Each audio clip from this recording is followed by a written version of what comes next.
Oh, well done. StreamYards. Should you do the entropy one first? Is that why? Sorry, I mean entropy. That's what I meant. Well, Yeah. many such I have cases. to wait for it to like queue up, and then I gotta. Oh, yeah, share link. There you go. That's how it does. I have to wait for it to like queue up. I gotta go turn off my own volume.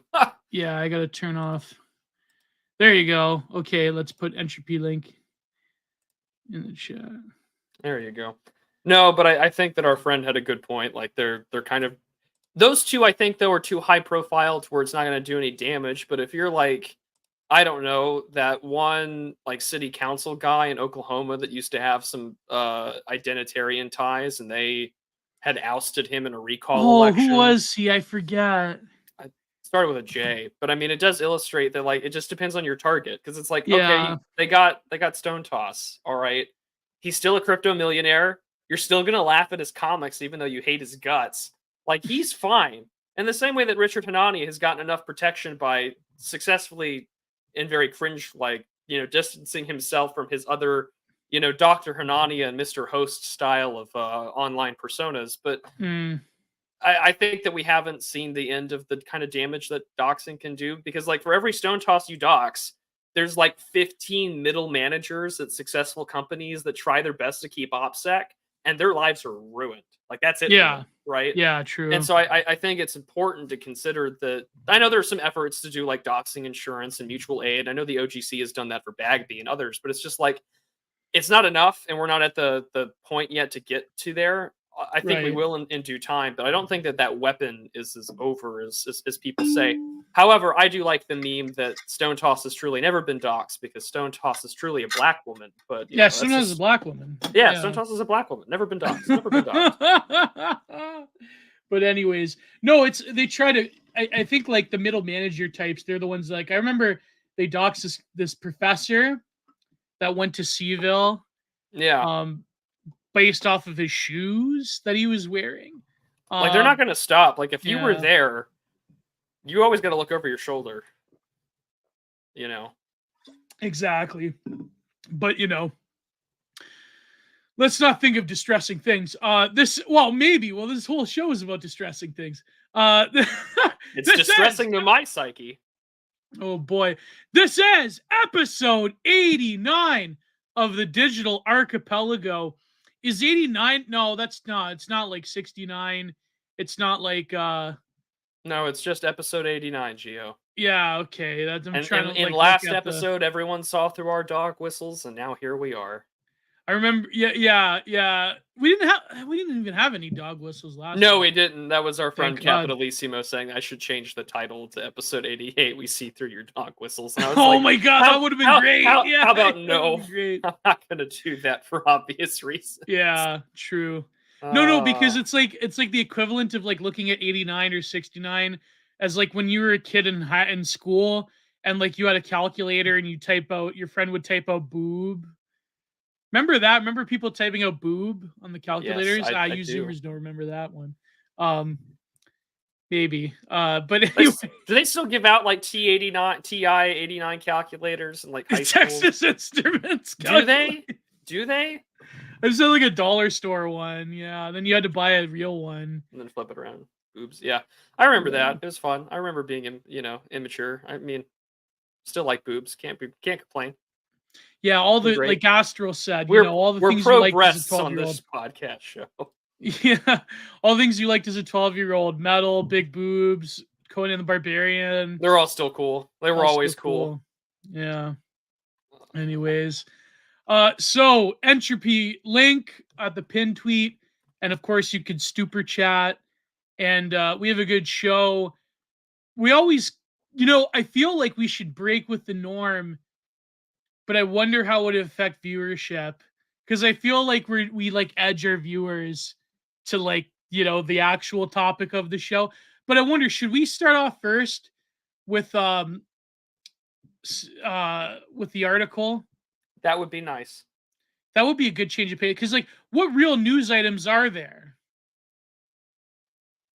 I don't know. I don't like. I mean, I have not been terribly. There's drama left and right, but who wants to cover that? I don't. I leave that to the New Right Post. I leave that to Dudley New Right and whoever he interviews on his show. and that's about it. I kind of They covered the drama pretty well. I listened to his episode that he had with Isaac Simpson. They kind of like went through all of the drama of like the last week on the timeline, and I was like, "Oh, this is great! I never have to scroll through my phone again. I just have to occasionally tweet something interesting." And so that might just be my policy going forward. I just like read what I want to read and go from there. Because I mean that's what I've been doing. Like I'm reading through Jeremy Carl's book. I'm gonna hopefully have my review out by the end of the month.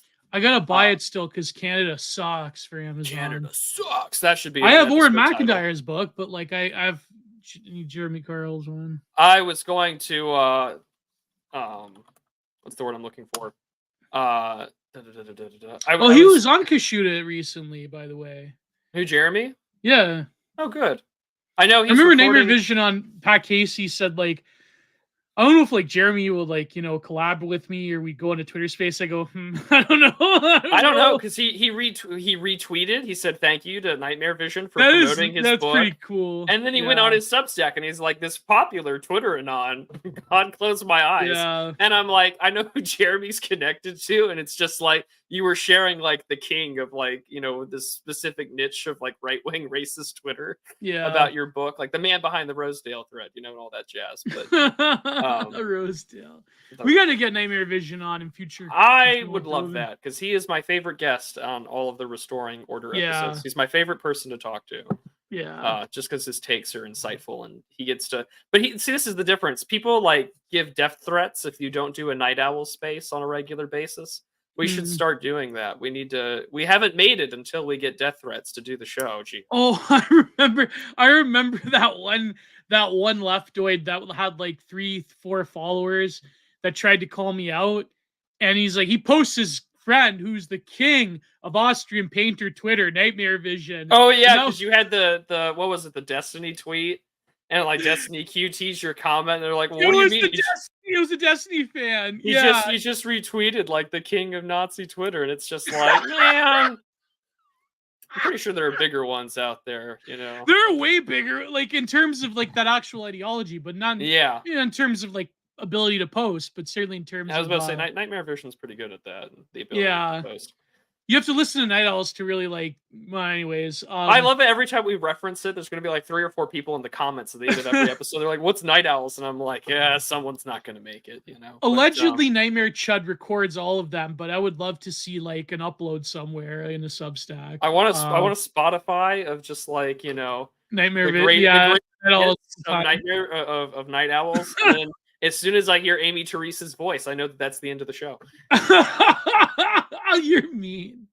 Well, it's like flipping on the lights at like an orchestra or a major like, theater production. It's like, please return to your seats, or if you wish, you can leave now if you so like. He's like, because he'll do it on purpose. He's like, this space is going really well. Let's bring Amy Teresa on, and I'm like, all right, I'm gonna head out. And he's like, we're getting death threats right now.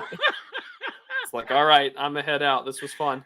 One time they brought on Moki, Mommy Milkers, and he had like 15 angry DMs. Oh man, many such cases. It was funny because I quote tweeted that Destiny fan with a picture that Momo edited for me, which was like me with like the Coulson, but like the wholesome Chungus one in the field where it's like me, Logo, and Campa, and it's like friends forever. Millions must be friends. Millions must be friends. Oh man. See friend, hug friend, simple as. But yeah, no, let's get into the article. Let's do that first, because is there any real news besides drama? I have no news, and I don't cover drama. Well, what else? I mean, I wanted to talk about there was that Danish law that our friend Vulpes called out for being an inaccurate translation. So as always, really? Yes. So as always, if you see an article that's not in your native tongue or your native country, consult with your local racist Twitter mutual, and he will tell you what actually is going on.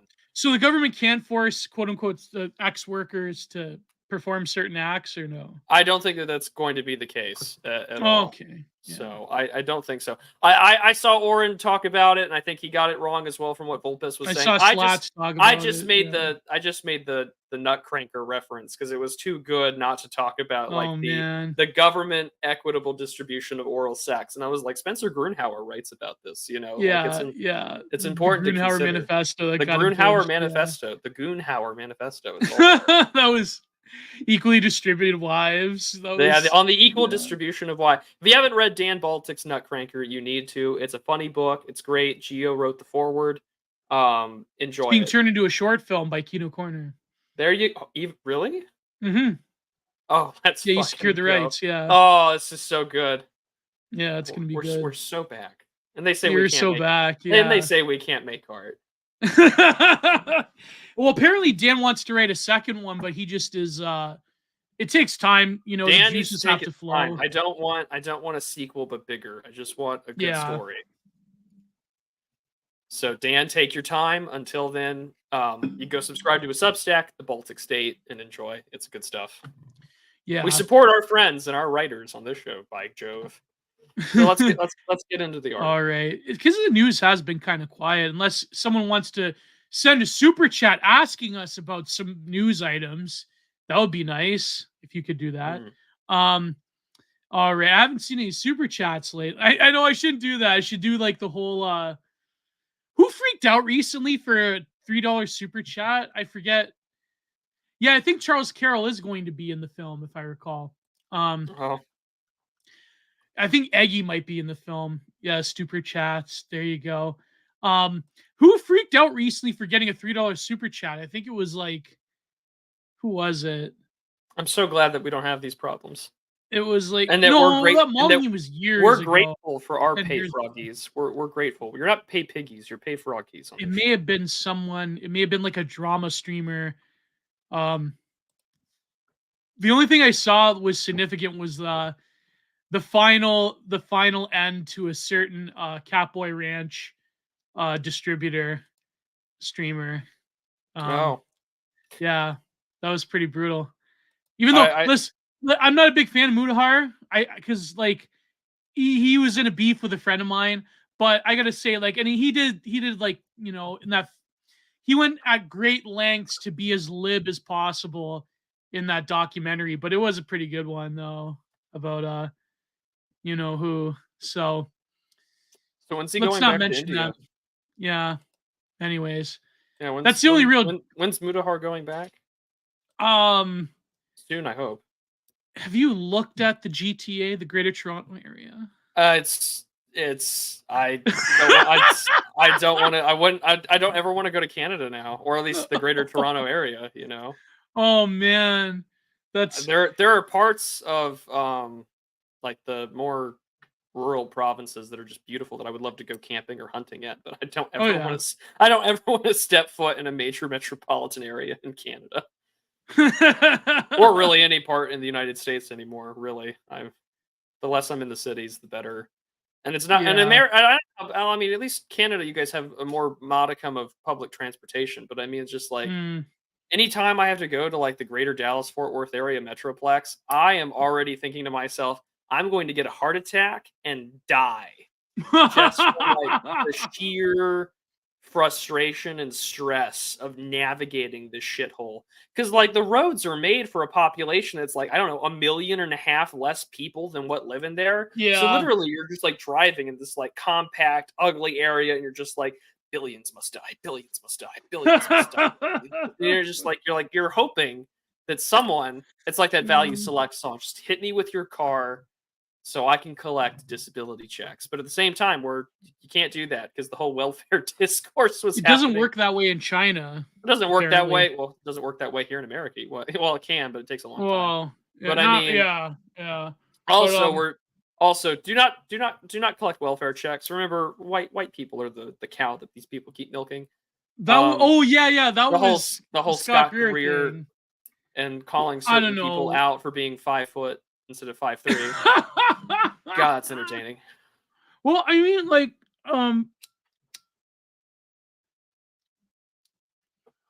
in essence, I agree with Scott Greer that being on welfare, of course, is not aspirational. But at the same time, I feel like in a high trust society, there are downtrodden white people that do go on welfare for at least a time. Sure. And I think like Stryker's point was about like the old like sort of Ronnie Reagan, neocon, conservative Republican, like, oh, you know, if you're poor, you deserve it, and pull yourself up by your bootstraps, how that can become like very subversive. So I think like I can Can see be, but I mean, how many both times do sides of it. people Well, what was become Scocker's point about welfare? What was his point? why should, young dispossessed white men aspire to be welfare queens? That's not sound. In the same way that, millions retreating into the interlands isn't sound either. It's an accelerationist pick. Yeah, Scott isn't an accelerationist. So I mean, it's that fundamental divide between like screw it and sit back and collect the dole while it goes to shit, or make something of yourself. And you can still I make think an something of intelligent yourself. NEET that can go on welfare can do great things in the world, in my opinion. Some probably could, but I think that But those not would be most people, of course. I was going to Not say, like, most. that is the exception to the rule, sir, not the anticipated or expected norm. Also, we saw how that was with COVID. True. The people who were going to do something did something, and most people sat on their ass. You know? Yeah, I think like for the aristocratic few that are great artists and thinkers, I think the government should support them anyways in a real, a real based world society. But in terms of like vast majority of people, I mean, I think like the original noble purpose of welfare as to help people that have taken a huge windfall in life is not entirely unreasonable in a high trust society. But at the same time, like I've known many people on welfare, and it Yeah. is a vicious cycle. So I think Scott is just, I mean, obviously he's being very cold and peevish and detached. And I think And that really being pisses off Stryker, but well, and being, of course, I would argue, kind of like an elitist. He has sort of that kind of certain whites in right. America, kind of like the proles, But I which I think if you don't. get past Scotker's presentation, though, he does bring up a valid point. Like, I think, Yeah. yeah. I don't know. I'm more inclined to side with Scott on that one than I am on the other side. Hmm. Well, I mean, I think because I'm Canadian, I'm more inclined to disagree because of the way things are in terms of artificial economic suppression. Um, Sure. but it you know what I mean? So I think like in ideal economic times without meddling by both corporations and governments, and by the way that the very vast complex backroom deals that go on between the two.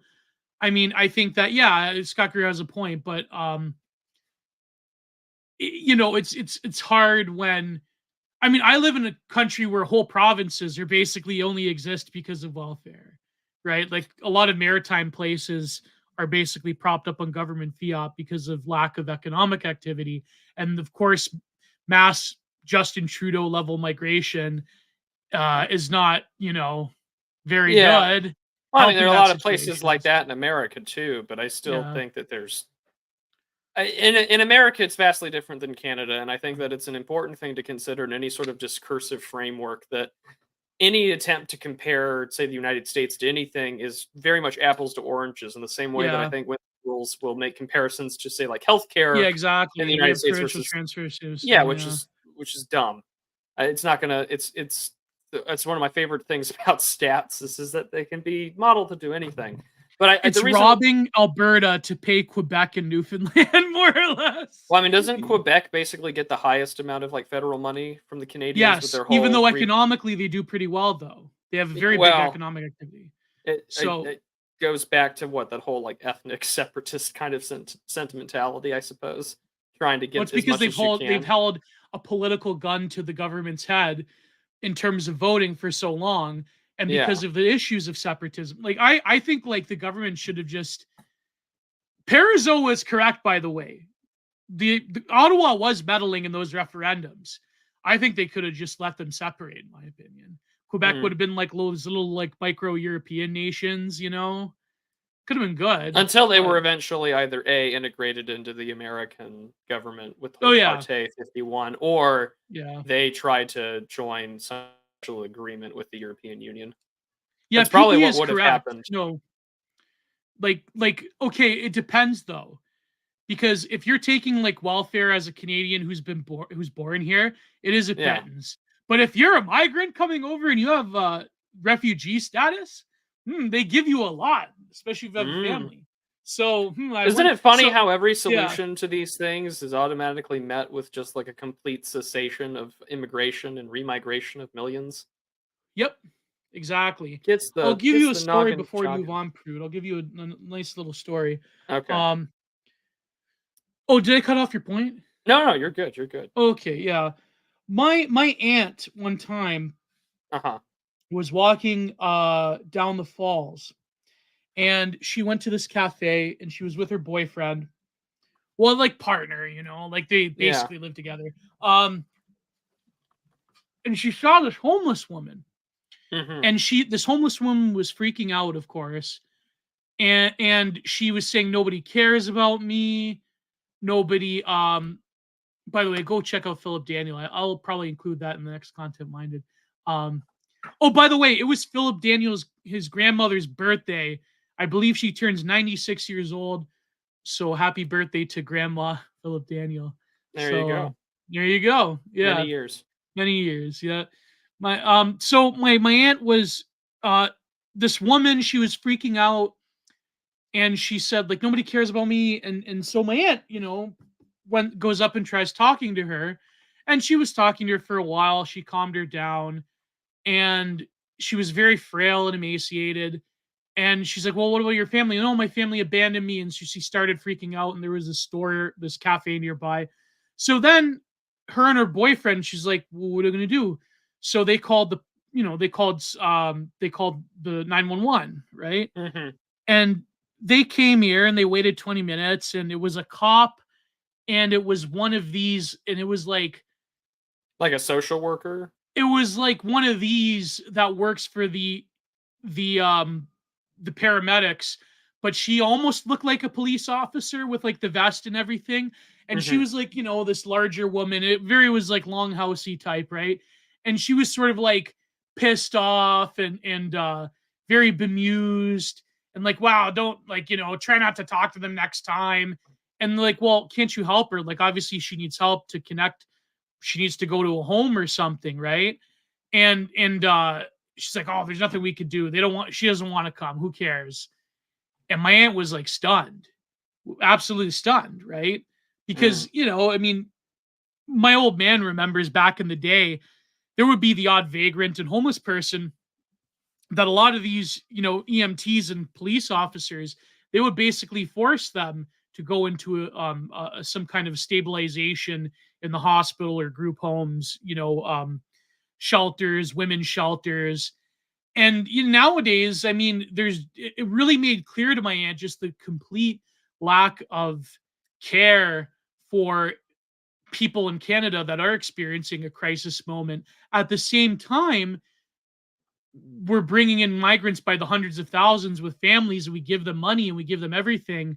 And it really, you know what I mean? It really was a stark contrast to the way things were in Canada as opposed to the way things are now. Because at one time we did have a generous social service system. At one time, if you're a wrestling fan, you remember that rant back in, I believe it was 96 that Bret Hart did, right? And of course it was kind of like proto lib whatever, but he was correct. He did the rant. It was in the middle of New York. It was Madison Square Garden, and he did this heel rant, right? But even though in Canada he was a face, he said, in Canada, we take care of each other. We don't have gun violence or racism, and we don't have, we have universal health care. We help each other out.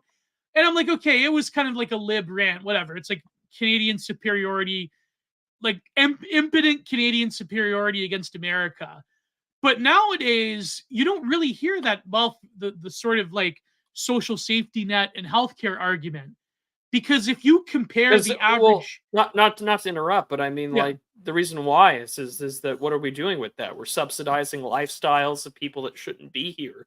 yeah, Not to mention, you have the whole maid thing. I mean, like Yeah. we're literally our And I think I said this last episode. I mean, like, think about the optimism of like late 90s, early 2000s Canada, where you could brag about the things that you're saying.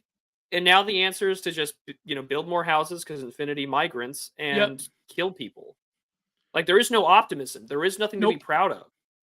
Compare your average Canadian stay at an emergency room to your average stay right across the border in Buffalo, or well, maybe Detroit's a bad example, but like in Buffalo or any other, or see, compare an emergency room stay in Vancouver as opposed to an emergency room stay in Seattle, Yeah. right? No, Seattle's pretty bad.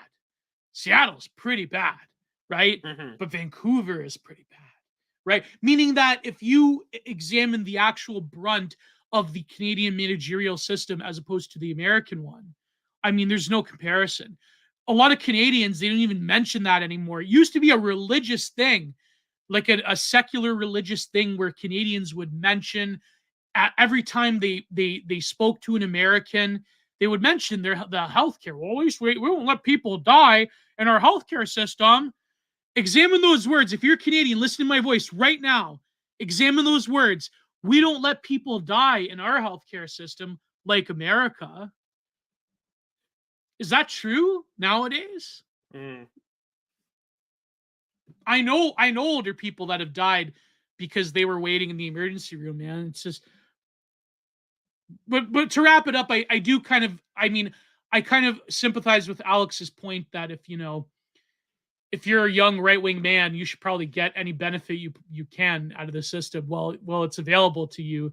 But I think like those benefits are slowly shrinking over time. But it's really depressing, But it's funny because I saw that Tucker interviewed Justin Trudeau's brother. That was pretty funny. Oh, did he? I didn't see that. Yeah, it was good. Like his brother's just like a hippie, kind of guy. He's got 6 kids. I believe his brother sort of shunned him, but For being yeah, normal. yeah. Apparently Gloria Trudeau is still alive. I didn't know that their mother was still alive. But yeah, but it was a decent interview. I mean, it was kind of, but yeah, that's what I mean, Prude. Like it's a very complicated thing. And it's just my country is collapsing around me, and it's a very, there was this video I saw before we get to the article. There was this video I saw, I think you saw it too, Prude, about you could buy a semi-rural house that has like pretty decent living spaces with 3 bedrooms in Japan. Yeah, because the population declined. It was made in the 1980s. You just really have to remodel it. I think you could buy it for like less than $100,000 or something. American, not the Japanese yen, right? Because of the declining population, younger people can afford better homes. I remember but I saw the top comment on that tweet from that TikTok video was like, try that in Canada. You can't. Like people in Canada, there are younger people in Canada that make over 6 figures that can't afford a home, that still live with their parents. Yeah. So, I mean, this is managerialism that has gone to, I would say, a malicious extent. People talk about elites in America hating, and yes, the elites in America hate you, but I think that in Canada, it's a form of social punishment more than anything. At least it feels that way. And it's, I don't know what I'm doing. Well, and I mean, it's just depressing to talk about. No, I get that, but I mean, like, to make it clear, like, if you're on it, or if there is something that you can take advantage of when you need it, do it. Yeah. Like, for full disclosure, like, I'm not paying anything on my student loans because I took advantage of Biden's stuff. Like, if it's out there and it's going to help you, do it. But at the same time, I don't think that people should be chipping away at what's left of their own sovereignty or agency to just like wash away. Because again, there are IRL friends that I knew prior to COVID that had lives and that were successful, healthy people. And then they stayed in, they collected their check, and they've become shut-ins, like shells of their former selves. And I think that it's important to consider that, like, the more sort of just like dependent or take what you can get, I don't think that's good for the masses. It might be good for some people. I just think that for the majority of us, I think that there needs to be a The better trailer park isn't aspirational. It shouldn't be aspirational. And I mean, like, if that's what you got, go for it. And I'm not gonna Yeah. like shit on you for. I don't make a hell of a whole. I'm not making six figures, man. Like, I don't. I'm not. I'm not up there. I'm not the equivalent of what Dan Baltic or others might call like the little homie salary. Like, I don't make a lot of money, but I also know that, like, I was far more ready to like be depressed and quit doing this stuff when I was unemployed than I ever was when I was doing this with a job. Like, Mhm. it's important to consider your own situation and everything like that. And I think that it's important for people to aspire, or at least to try and hold on to the semblances, or if you can do it even better, being relatively successful and well put together. Because as we've noticed in this decrepit, decaying shitstorm of the West, Canada, United States, etc., like, America's not doing great. And if you're already like a standard above and you're doing like what was considered making it and normal 30 years ago, that puts you in a good spot. And I think that that's kind of an important thing to consider as things progressively get worse. This is that the more that in the real world you have communities and opportunities and networks that can get you jobs or get you a sinecure or whatever, take it. Like, do what you have to do to survive. But I don't think that people should be aspiring to be a welfare queen, and I don't think that Yeah. that's a bad or an insane position to have, even though Yeah. takes these days can be absolutely insane. Well, yeah, I think the problem is that there's a form of, like, for lack of a better term, like racist social progressivism Yeah. that a lot, like, there was this one guy. He's such a kohler. I hate this account. I think he's wrong on everything. There's this, what's his name? Something American, Empty America? Empty America. Yeah. The VB Knives guy? Yeah. Okay. He said the rise of the post right. The rise of the post right. People like the hairdo Richard Bonania, and of course Anatoly Karlin. And I'm like, man, that's like, that I don't know. That's, I maybe we think shouldn't that talk that about will such be people. coming. Yeah, it definitely will. Well, I mean, It definitely will. there's been waves of it before where there are like Oh, yeah. former edgy right wingers that become reformed or whatever. I Yeah. mean, some of them try to get their headlines and their faces in the New York Times. Others will tell you about how to spot deradicalization or whatever. Like, this Mhm. happens. This comes in cycles, and it happens with every election cycle. Like Yeah. after 2017, after Trump's inaugurated, you see a lot of guys from the alt right either like fizzle out or they become their own thing and disavow what they were Like before. that one guy. Well, we've already seen Did the that. meme songs, yeah. Yeah, the Walt Bismarck guy or whatever. But like, Yeah. also at the I same saw time, Dave was arguing with him the other I day. saw that. It was pretty entertaining. He's also been arguing with that like pro surrogacy queer, Wood but Grains, never. yeah, who's a neo Yeah, rat, Silicon Valley rationalist, yeah. the worst people. The worst people. Teapot. Okay, whatever. Teapot, yeah. Get Is that, into the you get mean into like the the child's tea party? Is that what I they're, don't know. the My name's teapot? Never mind. I'm my not name saying is anything. Mrs. Nesbit. But no, seriously, I think it's important to. This is in cycles, and it's going to happen Yeah. again, and it will happen again, and there will be mutuals of ours that do it, and then there will be mutuals of our mutuals that do it. And heaven forbid we do it, but you never know where someone's going to be in 5 to 10 years. Yeah. And so, There's a difference if between, I'm like, doing this in 5 to 10 years, either things have gone really well for me or things have gone terribly wrong. yeah. No, there's the difference between, like, calling out clear problems Yeah. on your side of things and, like, quality control. But then there's, like, you completely welch on all of your principles. But I think the Yeah. difference, though, is that the motivations of, say, former right wingers that do the whole, like, I was radicalized, I'm de-radicalized, I'm going to sell out all my friends to Antifa. Like, I think the difference between them and Hosty, Anania, Big Spence, and Carlin is that they're not really motivated by that. They're motivated by a form of extreme narcissism to where they want to be intellectually superior to everybody, but they have this weird complex towards power where they're like, well, we can't really critique power from the political right, but what we can do is we can basically consent to the predicates that made people made quote unquote human elite human capital powerful to begin with. Therefore, trans rights are human rights. In this house, we believe, Black Lives Matter, trans rights are Yeah, human rights. So and they're not he motivated loved. by the sort of like I'm an Antifa, like I'm going to sell out people. They're more motivated by, I would think, a form of political narcissism more than And he anything. truly loved Big Brother. Yeah, I mean, there's the Yeah, narcissism, there's the spitefulness, like yeah.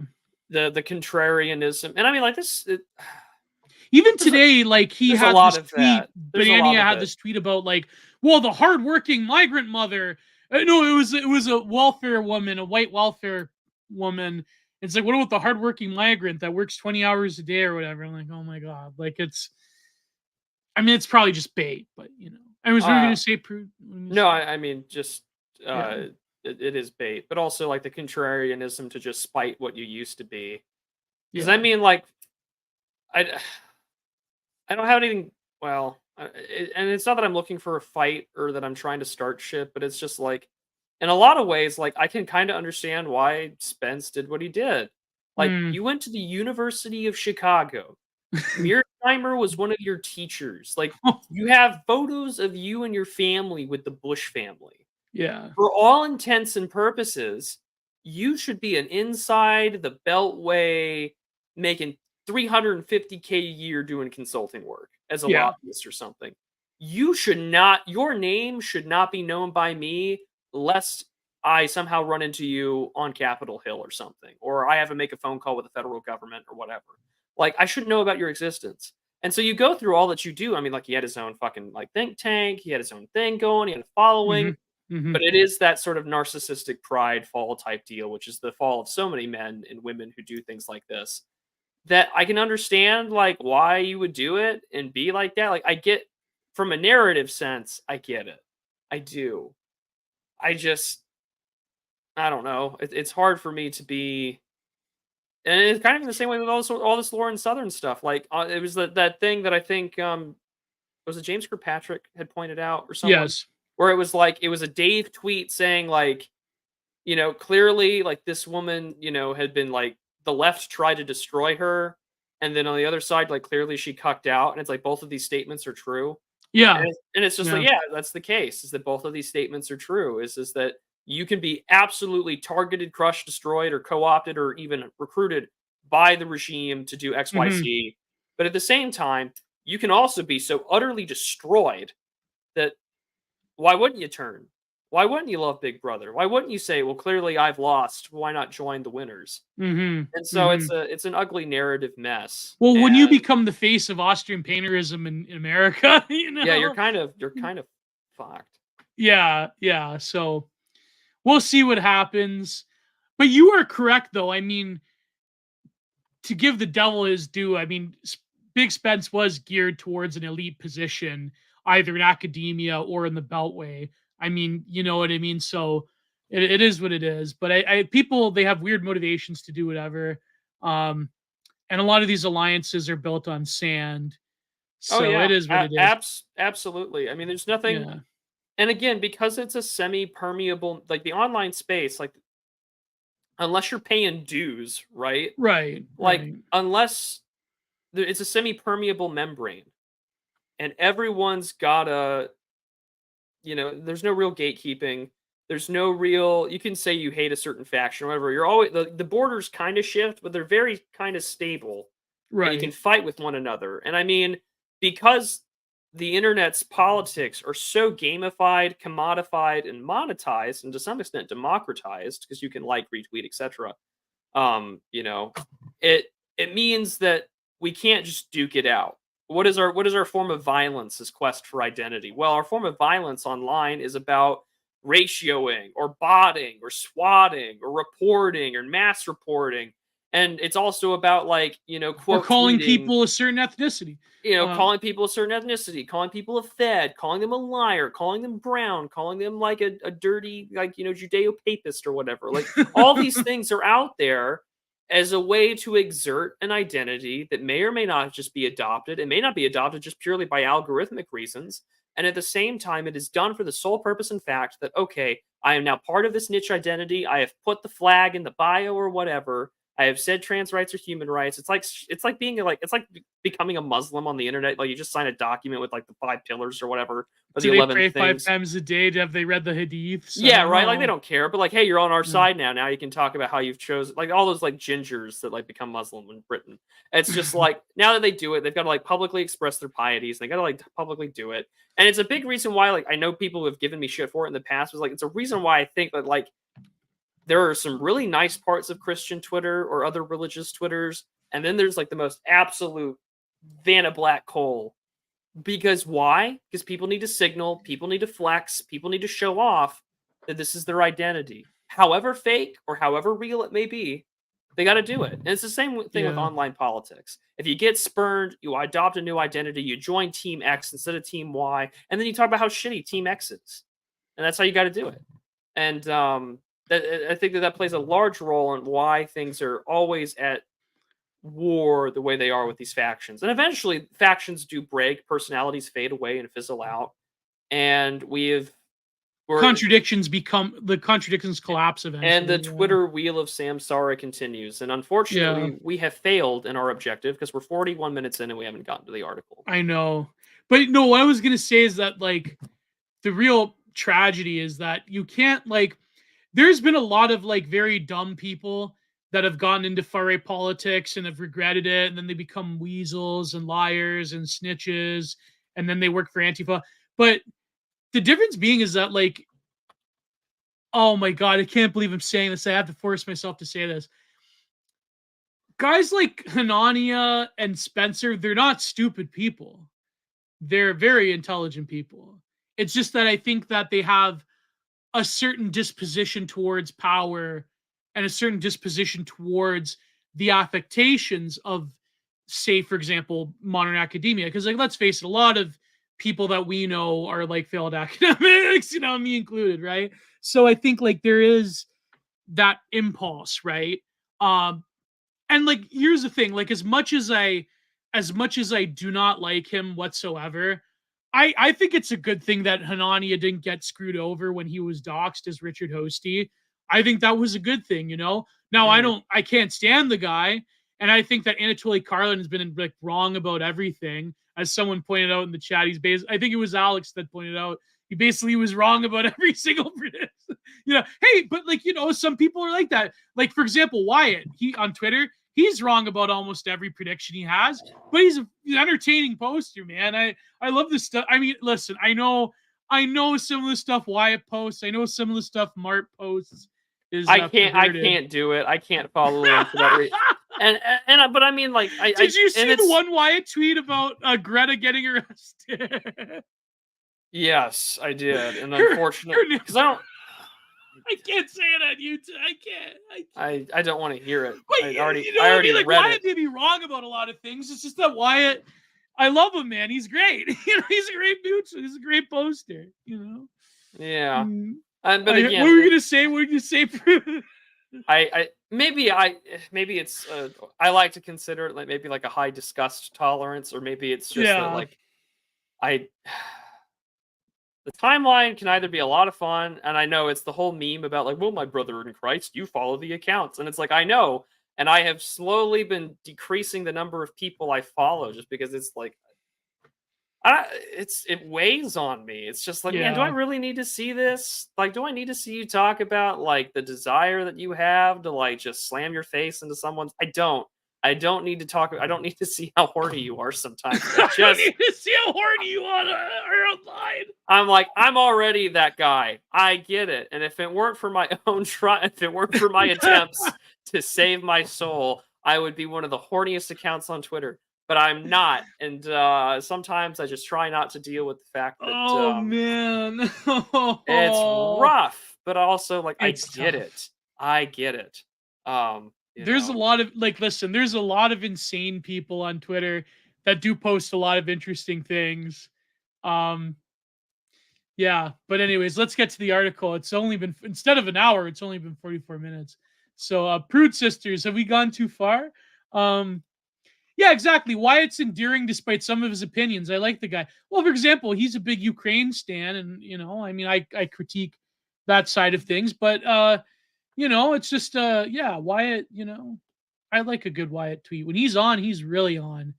There was a time where Wyatt he would anger like the worst people on Twitter, and they would all go after him. And there was a period of time like a year and a half ago where like he was like public enemy #1 of Black people Twitter. It was wild. I saw that Solion today was going after Arnie leftists. That was funny. Oh my gosh, it was so good. He's just like, that's because you're fat and you're 40 and your knees creak when you get out of bed, and I'm young and you're bald. And I'm just like, The one tweet, it was so great. He goes, "I am Caesar Augustus. I am Napoleon. I am Octavian. You are an insect, and your time on this earth is quickly fading." I go, God. Oh, that was amazing. Oh my. But yeah, let's go bring up Sanfesti's article, because Sanfesti, okay, so let's go to screen share, and where is it? There you go. Living into wait, let me check if there's, and please need those super chats. I think he's a pretty devout Catholic. I don't think he swears or says anything insane. No. It's not going to be like the time we read the Spantrel essay and the N-word was dropped a couple times. Oh God, no, it's not going to be like that. Yeah. So this article became pretty popular. And of course, Ernst Junger was a lifelong. Well, yeah, I mean, he's done a lot of posting of Ernst Junger stuff. I mean, I first found out when he did the whole he wrote an article like a year and a half ago on Junger's Glass Bees. Great story, great book. Go read the book and then read the article. And I was like, hey, it's really nice to see someone talk about glass bees. And I've been subbed ever since. But yeah, he's great. Oh yeah, he's amazing. So we got the article up. Yeah, we got the article up right now. So, oh my God, I don't know why StreamYard is like, when they don't show the starred, like when there's super chats. It should in the comments section. Yeah, I know. I have to like individually go and star them. So, anyways, let's read. I'm just going to all the super chats in case. Star. It should do it automatically. Yeah, it should. I don't know why it doesn't do it for you. No, sometimes it does it. Sometimes it's weird. I'll get to the super. Okay, I think there was 3 super chats, but please send more. I mean, come on, what are you guys doing? I mean, I'm gonna have to stop the stream. I'm going to sit here and do nothing until you guys give me more money. Are you gonna turn into the e-girl that like tries to like get her like legs up and she's just sitting there and she's all complaining about $3 or whatever? Yeah. But like remember like the Twitch streamers where you pay them to bend over and pick something up? What can you do? Maybe I could do.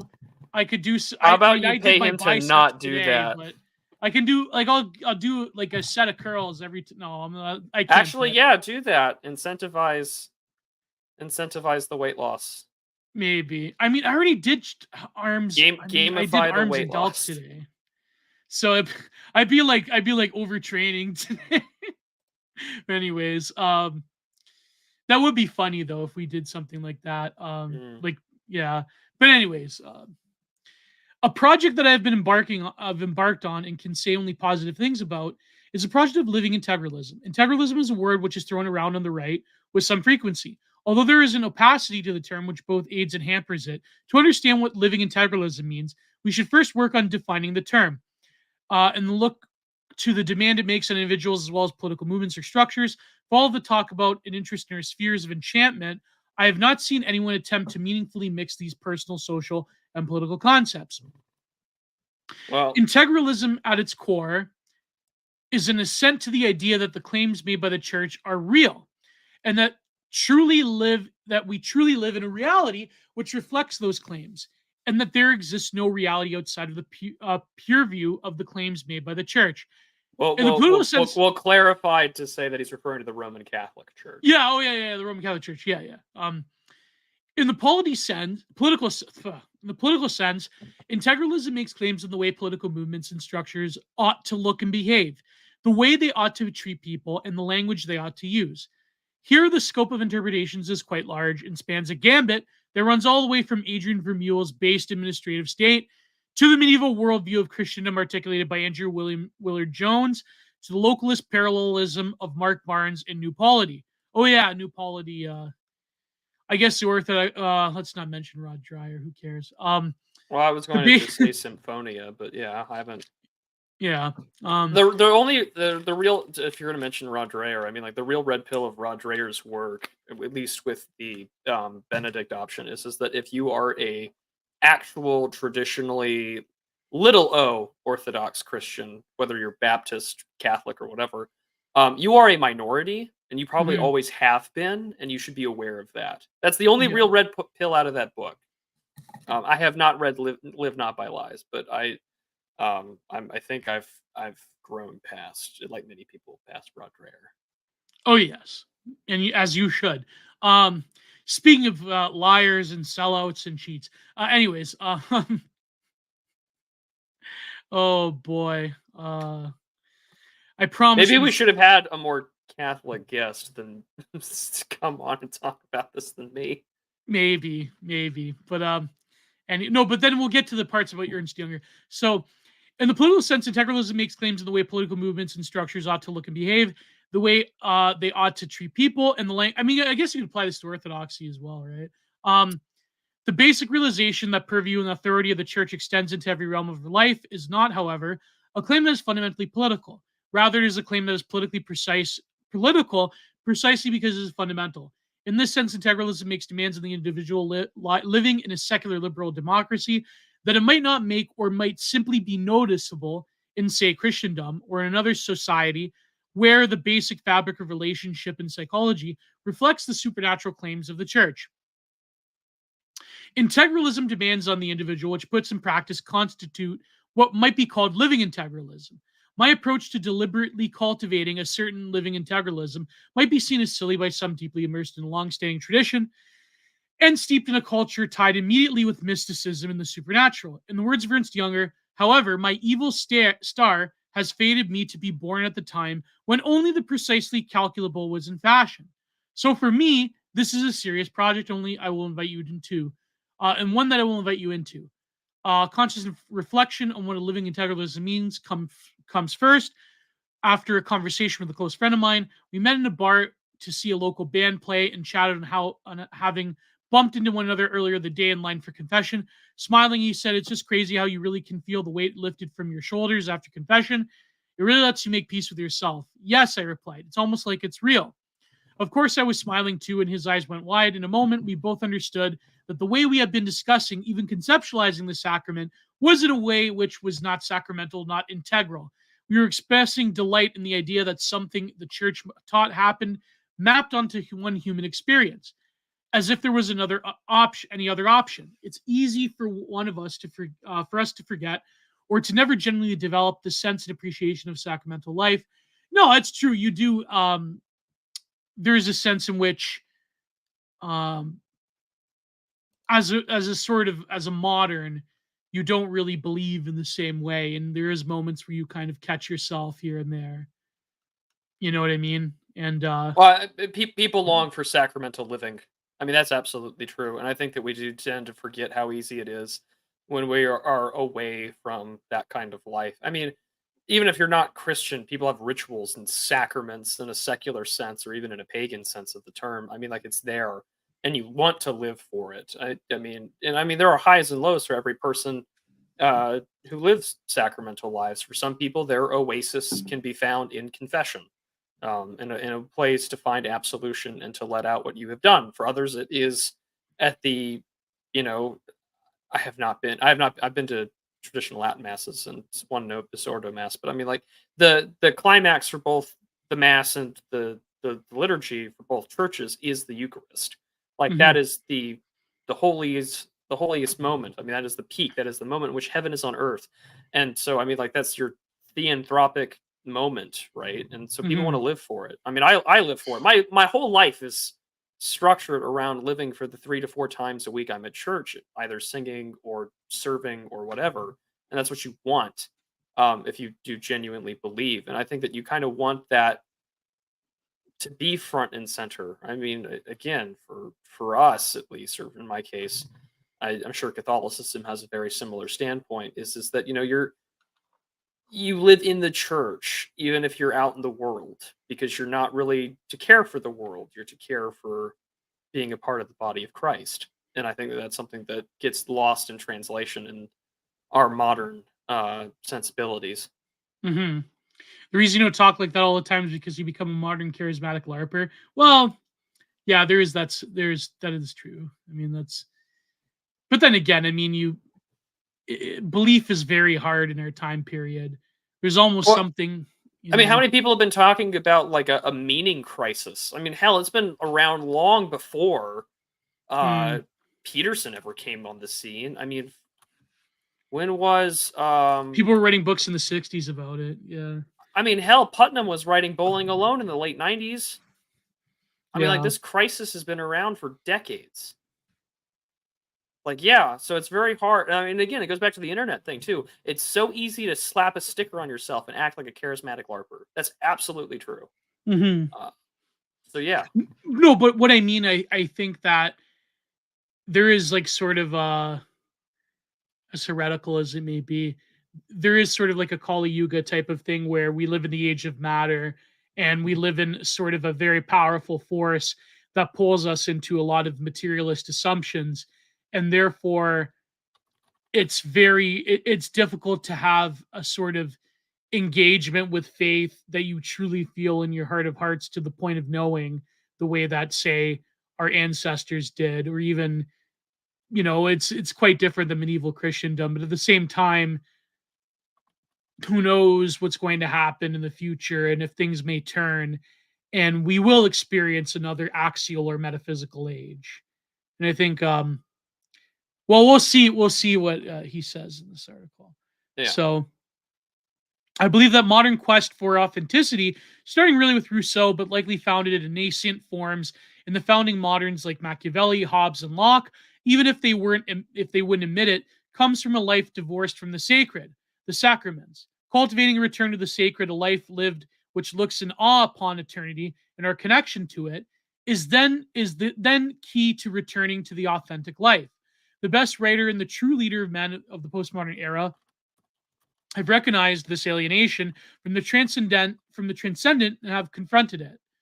Um, but then again, I mean, in all those thinkers, they still were a product of the faith and the sort of Christian culture that they come from, even if especially if Hobbes's ideas may have led to certain excesses of the modern world. It's a difficult thing. Like I think the yeah, let's go. Yeah, it's a difficult thing. Like the sort of people that criticize the Enlightenment. This has come up recently. Um, I think that there's a lot of criticism there, but at the same time, to go full into like I don't know, like Duganite style anti-Enlightenment, kind of like that has its own problems as well. But yeah. Well, I think also the thing to really consider too is that the criticisms that come out, right? How many? This is sort of a side tangent, but this is something that I was thinking about when I was writing an article I put out the other week about the great historical divorce. Was just like how many people read the quote unquote like meme books, Hmm. like how many, like I think it's actually important to read Francis Fukuyama's End of History and the Last Man, because you know who he's terrified of yet really respects? Nietzsche. Yeah. Like, Yeah. and that's his biggest concern, because he's not really concerned about like the left critics of his ideas. It's really the right, because he's afraid that those guys are going to be right 30 years ago. I think it's important to read Hobbes or Rousseau or Locke. And I mean, like Locke, especially because he's doing a lot of his writings are responses to people like Filmer's Patriarcha, about the whole Yeah. divine right of kings. And I think that we kind of miss out on that stuff. But also, from what he's getting here, like, yeah, like you can make the claim like about these critics or their excesses of secularized belief, but also that their a priori foundations are still Christian, in the same way that a lot of the progressivism in there is still Christian, in the same way that even like the revolutionary ideals of certain beliefs, like in communism and Marxism, you could argue are very millenarian, utopian, which is why you get Spengler saying things like Christianity is like the godmother of Bolshevism or something like that. Like there's a claim there that's true. But also, I think is you could also tie that in with Cudahy saying like, well, there's also like this Jewish desire to like have the messianic age now rather than to wait for some eternal reward. Not that they really have that kind of belief or eschatology that we do nowadays, but I think it's important to keep all these things in the back of our head. Is that you kind of have to know what these people are saying to criticize them appropriately, even though I think we can clearly look at the world outside the window and say, well, I don't really need to read this to say it's shit. But if you're going to engage in an intellectual political project like what Sanfedisti is doing, and I know he's read these people. Well, like even in Christianity, and like you mentioned in Jewish messianism and in Christianity as well, there has been sort of like a secularization of a form of like heaven on earth, like the sort of eminentization of that transcendent project, and that often culminates in some form of like, in the Christian case, for example, in the Christian like secularized Christians that do this, it often culminates in some form of like socialism or like, I mean, look at Jim Jones, for instance. He was like an atheist pastor, you know, like it was, yeah. Oh yeah, I mean, he was a huge commie, you know. Yeah, that was always Eric Voegelin's phrase. Back I from think the Vogelin 50s. has some blind spots, but he is correct about that thesis. Well, I mean, yeah. Plus, I mean, if you really want to appreciate Vogelin, I would really recommend what's the book that he wrote about what was it? I think it was like mathematics, science, and oh god, what was the Politics? Yeah, I know the one you're talking about. yeah. Well, there's Politics and Theology, that one. Or what was it called? Oh god, Political Theology. it's gonna bother the shit out of me if I don't find it. Yeah, I know the one. I'm looking for it now in my in my bookshelf here. It's bothering the shit out of me. Science, Politics, and Gnosticism. God, Yeah, that one. It's gonna bug the shit out of me. Sorry. Thank you, Facile Goose. Thank you. I've just found it on my bookshelf. It's bothering the crap out of me if I didn't remember the title right. But yeah, I mean, like Vogelin's like, don't immanentize the eschaton is right. Like, just don't. Yeah, It ain't gonna work. Because every time it's been tried, millions die and it doesn't work out. it never works out. Yeah, because heaven's not meant to be on earth. So, anyways, Only when he returns. yeah. The last gasp of any public articulation of sacrament died at the hands of democratic man, with the total defeat of social conservatism, Christianity, in the so-called gay marriage debate. At the time, Sir Roger Scruton attempted this very defense. And the world of vows is a world of sacred things. In a world holy and indefensible, obligations stand athwart our lives and command us along certain paths, whether we will or not. It is this experience that the church has always tried to safeguard. It is one that has been jeopardized by the state in an effort to refashion marriage for a secular age. Another way of expressing this point is to say that vows, at least of the relation-forming kind, have a sacramental quality. Sacraments being sacred beings are present at their inception and oversee their course. Scruton deserves credit for the not satisfying himself with utilitarian, nationalistic, or machinic or mechanistic explanations of marriage. But there is an inescapable weakness in his articulation, nevertheless, and it comes from its self-consciousness. Scruton knows that far fewer of his readers will be comfortable or familiar with the kind of argumentation. This method of serious thinking and his shakiness is apparent in the trepidation with which he spells out sacrament, pressured even to include in the next line, which I have dropped, a warning that among certain Christian circles, the proper understanding of marriage as sacrament has been lost. How do we articulate or live with genuine sacramental spirit?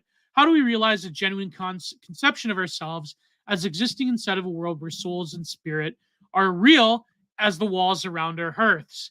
The existentialists of the 19th and 20th centuries ran up against exactly these questions, though many of them were so thoroughly thrown off the trail by the alienation and idealization of man from religion produced by liberalism that they never recovered a sense of the sacred and spent their lives driving caustically at the wall of politeness and performance constructed by modernity. I'm thinking now of Nietzsche, who embodied this in his most profound form, and Camus, who is most accessible. Sartre, perhaps its lowest. A special place among them should be given to Kierkegaard, their first who identified authentically lived faith, Christian faith, as the way to reconcile the soul with the world. Junger, whose work is transfixed in my mind, came up against this dilemma many times over the course of his life. His soul was pulled deeply into these questions, and we have much to learn from his observations. Quote, a person scraping by, if not in actual wasteland, then in a wasted, spiritually dead zone, such as industrial city, to whom a mere glimmer, a brief whiff of the immense power of being is imparted. Such a person begins to sense that something is missing in his life. This is the prerequisite for him to start searching. Now it is important that it is the theologian who removes the scales from his eyes, because only in this way will the seeker have any prospect of reaching his goal. All other faculties, not to even mention the mere practical ones, would only send him off chasing mirages. It is important to note here that Junger does not identify the theologian as a viable source of understanding, but the only one capable of orientating man in the direction of where knowledge of his being truly lies. This can only be the case if what the church has to say about her being is true. Before the forest passage and the peace, Junger tackles man's preeminent problem in the wake of what will be the end of the Second World War, nihilism, and its overcoming. Junger identifies the Church of Europe as the institution to do so. So let me just read this and we'll discuss. Sure. Within it, the church has preserved the greatest sum of faith and yet survives. Amidst the universal conflagration in the maelstrom of nihilism, it revealed itself as a power which still protected the whale of numberless persons, not only from its pulpits and altars, but in the cathedrals of the intellect, in its doctrine and in the aura which surrounds the faithful, and does not forsake them even in the hour of death. New martyrs bear witness for it. Mankind had to learn that in the midst of the catastrophe, none of the subtle systems and none of his teachings and writings could give him counsel, or at least only for the ill. And all lead to murder and the cult of power. On the other hand, in the whirlwind of destruction, of the truth of the great images of Holy Scripture became ever clearer, of its commandments, promises, and revelations, and the symbols of the divine origin of the world, of the creation, of man's fall, in the image of Cain and Abel, of the flood, of Sodom and Gomorrah, and of the Tower of Babel, in the Psalms and the prophets, and in the truth of the New Testament, which transcends the base law of the realm of terror.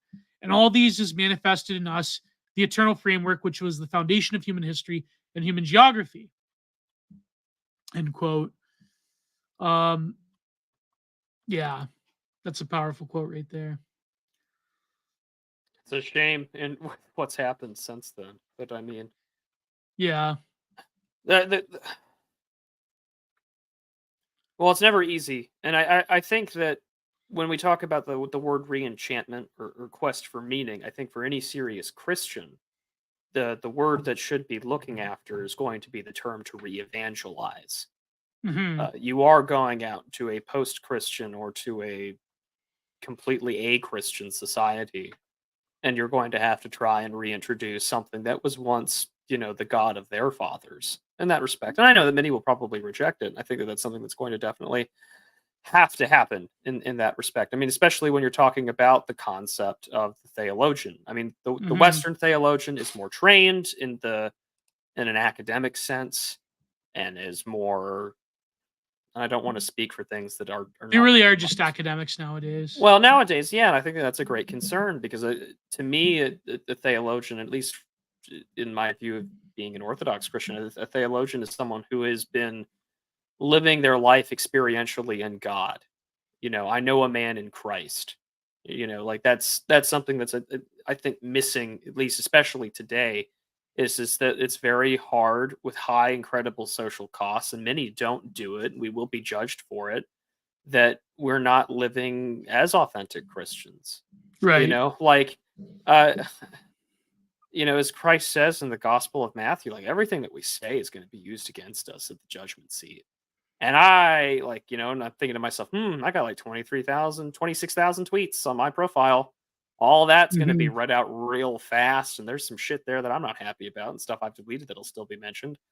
And it's just, and so there's that there. And I mean, how many people are willing to act upon their principles in ways that will incur social costs and social agreeableness? And this comes with the Yeah. death of the church in itself, not just like the Catholic Church, but or even like the Protestant idea of the invisible church. But I mean, like the religiosity and and I mean, this goes back to Byung-Chul Hong, right? Like the disappearance of rituals, like the rituals themselves have become so profane and secularized that it is hard to believe that anyone would act on anything that has a tangential relation to something eternal or transcendental.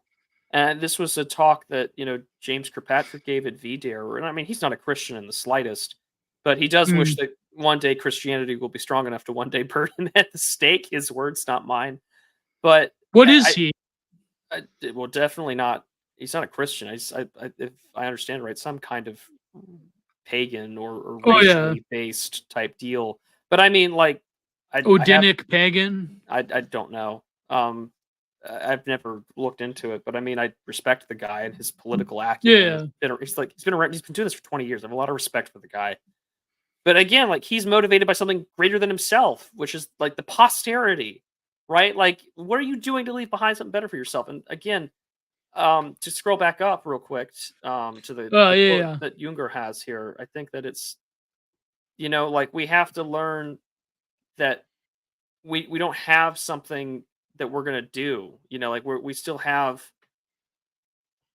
the power that of what came before is still there, and we have to consider that as well. And that the terror that we live in, like there is something to Yeah. that to is the old Baptist hymn goes, like that rock that I'm going to cling to, or to hold on to. And the nihilism is still there.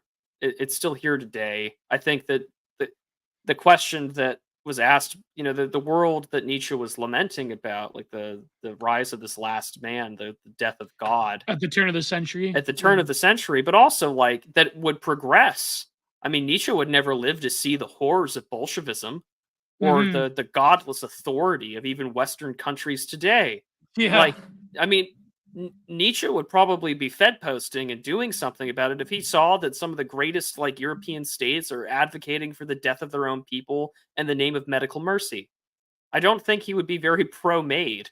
I could be No. wrong, but at least my reading on some of his work. Well, there's like a leftist reading of Nietzsche that even like Sure.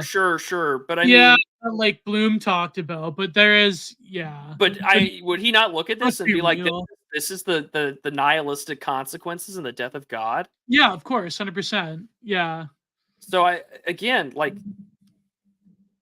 and I do need to read more of Junger here. I have to reread the Forced Passage, but I mean, it goes back to something I've said before on the show, where like you have to read Nietzsche, Dostoevsky, and Kierkegaard in tandem because they're all addressing in their own way the problem of like, is God dead?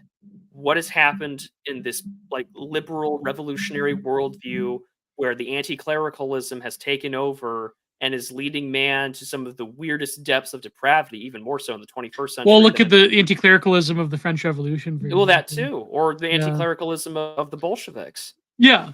Yeah. I mean, countless tens of thousands murdered and martyred. Yeah.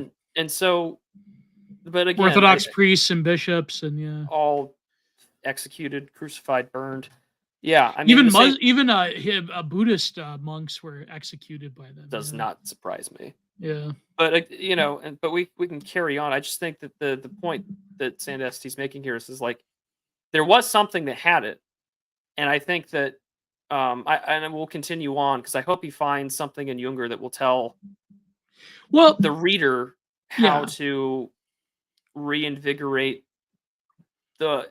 I know the word vitalism gets thrown around a lot, but like with any church or with any parish, right? Like you can get a really progressive priest or you can get like a really hardcore, hardline traditionalist. And I know that there was that recent article about all the new priests in Catholic seminaries being far more conservative than their lefty older generation. Yeah. And it's just like, you got to have those guys. And I'm curious what our friend here, Sanf says about, his project or his ideals. Because I Yeah. think that, like, if you want a living integralism, like if you're a seriously devout Roman Catholic, you are definitely going to want. Oh, that doesn't surprise me at all. Mhm. About The communists of Mongolia redacted almost every llama. Yeah, that's true. yeah, it's Yeah. true.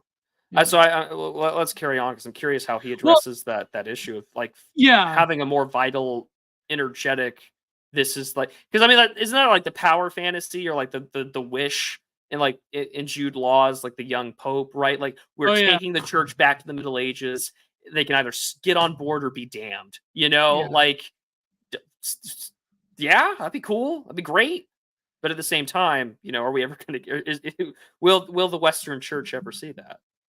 Well, also I think like the big thing, you have to ditch any form of like linear time, like a linear sort of time sequence in which like all Whig history that is foundational upon modern secular liberalism, in which like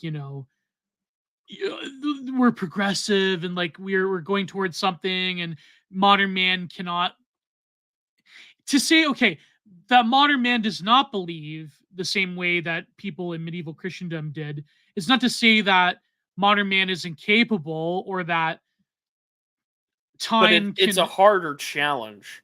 Right. Like But it's not just. that is But the time is filled greatest. with ambiguities. There, it's not a straight line. In other words. No, absolutely not a straight line. But I mean, also But we it's have. easier to buy into the straight line thesis because of Well, yeah, technology absolutely. I and mean, like. it's much easier to buy into like Whig theory of history or whatever. But I mean, it's also easier to buy into just the idea that like this has been more of a moral teacher, and we've basically we've taken the divinity out of these things, and that's the Right. greatest crime I think that has come out of the like if you're a Christian, like the greatest crime out of say like the Enlightenment thinking or whatever has been the de-divinization of Christ, like the removal of that these things that the church, Western or Eastern, that the church teaches are true. Like if someone tells me and I believe it, and the Lord knows that I not just because I'm told I believe it, but also because like I have the faith to believe it. If you're going to tell me that there is an angel at every altar that is attending to things in a diaconate order, trying to help the priest out in his services, yeah, it's real to me, and I believe it. Not just because the church says it is, because I'm part of the faithful. And I think that that's a very hard thing for people to buy into in an Right. age where, and we see this on Twitter all the time, where it's like this like schizo kind of, and I mean that in not the, that's another word that gets used, in a sort of conspiratorial, quasi spiritual sense of like Donald Trump's the Antichrist, UFOs are demons, pray harder. Donnie Like, Darkin. Yeah. yeah, like it's hard to navigate because it's so easy to fall into prelest. And again, this goes back to the need that both Catholics and Orthodox rightly identify as, is that you need the church, you need an institution with its priests and someone to tell you, hey, what you're believing can be bad for you, or this like feeling that you're getting can be delusional and be a part of the enemy. And you need to be watchful. And unfortunately, many people these days, I think, lack a sense of watchfulness. Yeah. And I mean, like normies especially. I like to think that our audience, regardless of them being Christians or not, I think have some semblance of self-awareness of it. Like maybe the thing I'm feeling isn't good for me, or maybe I'm feeling this way because I'm angry or I'm tempted or something. Right.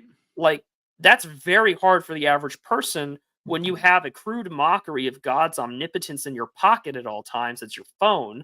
And at the same time, you can instantly click at a press of a button to have anything that you want, good, bad, or otherwise. And that, people are Abominable, wonderful, fantastical. and Yeah. scripturally illiterate. Yeah. Like Americans do not have access to their own canon of literature because most of them don't know their Bibles. Yeah. No, but also I think like when you examine the Fukuyama end of history thesis, it is really the position of offering people life as like, okay, history got us to a certain, like our ancestors got us to a certain period.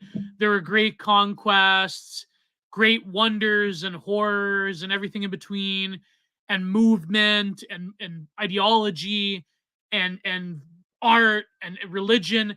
But what do they do that for? They did that so we could stop and basically eat and expel waste and then die. Like that's the ultimate heaven on earth. Like it's like basically a form of nihilistic void-like quietism to which you can stand atop all of history and say, I made it over my ancestors because now I get the benefit of living in a global managerial state where I could basically consume until I gracelessly expire, to quote one mypostingcareer.org thread.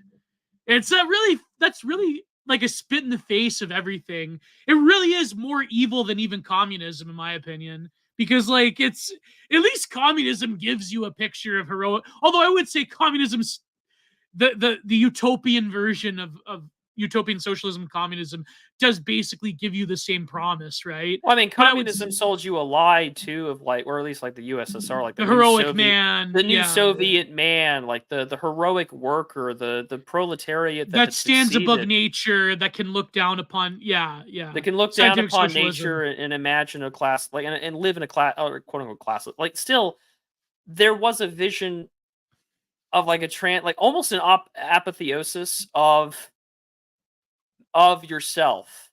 Yes. And it goes back to the eternal sales pitch. Why settle? But in Fukuyama, when you don't even have yourself. You're just a stomach, really, more or less. Well, I don't know. Like I'm rereading his book right now, and I think that I think he's got more to it than that. I think he is.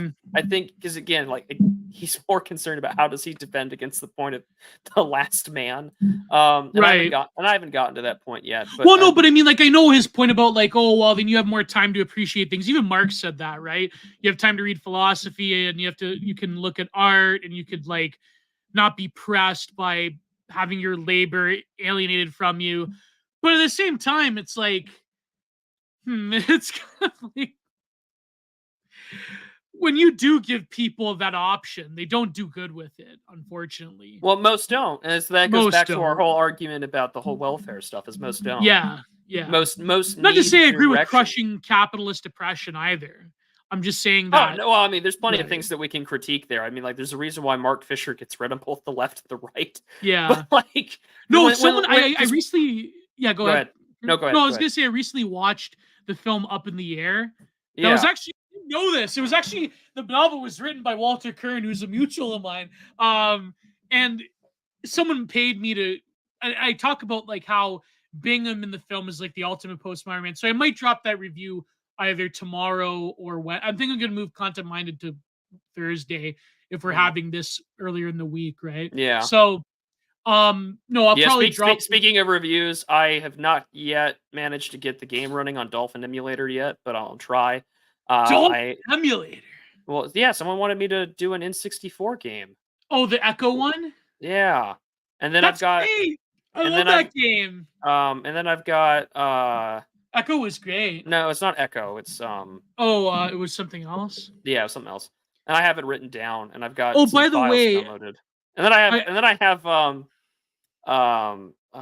I have Cultist Simulator as well. So I mean, yeah, those videos will probably not go on the main channel. Those will go on a second one.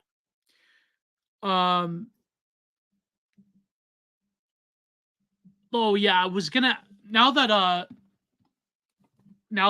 Internet Friend is in the chat, I wanted to ask if he had the gens cap. You know that tweet where he's like, the real purpose of leftism is like race idolatry. You can be like a bloodthirsty capitalist but still be a leftist. Do you know that tweet, Internet Friend? I think you corrected me that gens tweeted it. If you can send that my way, because I have a purpose for it on Twitter. But anyways, no, but that is kind of true. Like the purpose of leftism, you know that tweet, Prude? Yeah. No, but but at the same time, I think like, even though Fukuyama is well aware of it, I think at the end of the day, it is very tempting to merge a social order that has a strong private-public distinction, with secularization, with a form of all-pervasive managerialism that has Well, and culminated into that's the my modern complaint state. about. I think Hanania made a defense of like his thesis not too long ago. Yeah. He's like, "Oh, well, see, like liberal democracies are functioning." I'm like, "In what fucking world do I live in a liberal I democracy?" on Content Minded, I picked that apart, that tweet. I remember. Okay, Yeah. good. I'll have to find the episode. No, because he said that that like it was about Russia, about how like a people that has a history that it can only lead to war and oppression. But I'm like, okay, but you know, Base department.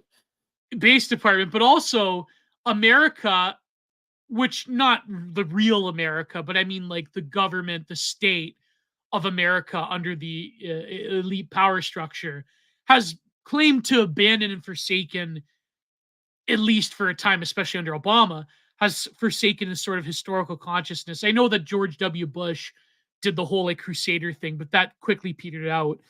But Hanania was tweeting that, but yet at the same time, we just came out of two 20-year forever wars. So it's like, you know what I mean? It's just like, it's so stupid, right? And it's like all the including the numerous interventions around the world, right? So it's very funny how you could point to, say, Russia or even like Israel and Palestine and say that, oh, well, you know, it's like they have a history and therefore, of course, they're going to go to war. But it's like, that's not, I mean, even Israel, I mean, at the end of the day, the USG has basically facilitated that conflict, right? So, Yeah.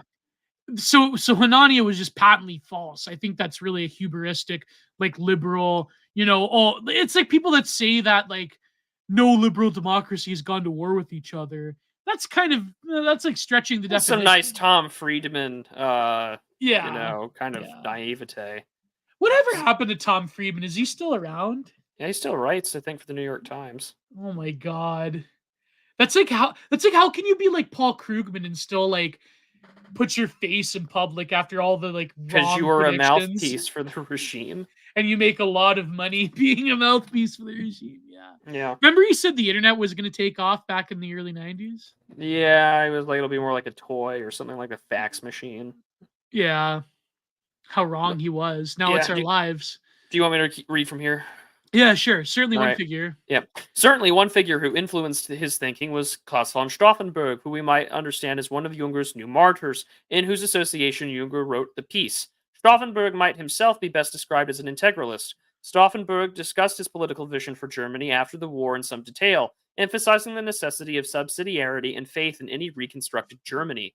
Stauffenberg was a confessional and public Catholic, coordinated with the Vatican and Pope Pius XII in his plot's efforts. The Vatican retained many of the documents related to the Pope's association with Stauffenberg, and historians have given access to those archives have described Stauffenberg's political positions in these terms. Quote, physically, he fought in the Second World War, but psychologically, he lived in a secret Germany among secret saints, loyal not to the Nazis' New Order, but Augustine's Civitas Dei. To Stauffenberg, as to Father Roch-Christel's disciples, Western civilization could only be saved by restoring the ideals that fused to create it under Charlemagne. In that respect, certain Catholic ideas belong together, and no more needed questioning than the jewels in a necklace: humanism, classicism, Christendom, aristocracy, and tyrannicide. Well, you know, that would piss off a lot of Oh, sure. New Marnites, but it's they'll piss off a lot of people on Twitter. But I do think that it's funny that Stauffenberg still fought in the Second World War for Germany. So You fight for God and country. yeah, so I think like there's often a lot of like, you know, the meme, like you know that meme like the convert Tradcath on Twitter, who like back in 2017 2018 they're like, I don't like the Austrian painter, I like Dolphus because he was really based. And it's Oh yeah. well, Which it also in some way is making fun of what's his name, Carlsbad. Yeah, but no, but I think like, okay, that's the meme, and there's like a lot of people that want to like edge you towards like edgier forms of politically right discourse, right? But I think that, you know, I respect Dolphus as well, but like I think that there is a position to where, okay, Younger clearly did not agree with a lot of certain aspects of that particular mid-century German regime, right? But nevertheless, he still took an officer's position because he realized that if it was not for helping the German people themselves, you know what I mean? Like, you may disagree with the regime, but at the end of the day, it's a You have matter to of, save your people.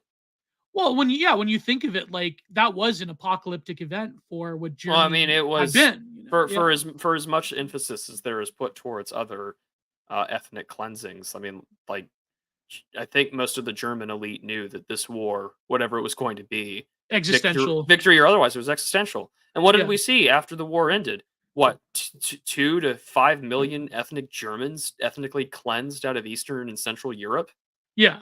Like, I mean, it Not happened. to include what happened to people in Berlin by the Not to hands of include what Soviets. happened to Berlin, not to include starvation, not to include the utter destruction of what came afterwards Yeah. in ways that have never been seen in the history of warfare otherwise. Right. And again, right, like, You can't talk about that because they deserved it. That's what people say. well, yeah, that Yeah. too. There was that tweet by that one guy, X 9mm, 6mm. And like there was like these leftoids that came in. Well, yeah, all those Germans deserved it. You know, yeah. Every single German deserved it, right? Like every single German was a Derwinger group member. Like that's how, like, this is how debased people have become in terms of like their history. Because there was a time, like, my old man remembers this, right? Like, even him as a later boomer. Like, there was a time where history was taught to children and to people in university and whatnot as like sort of, in a how shall I say it? History was taught to people with more gravitas.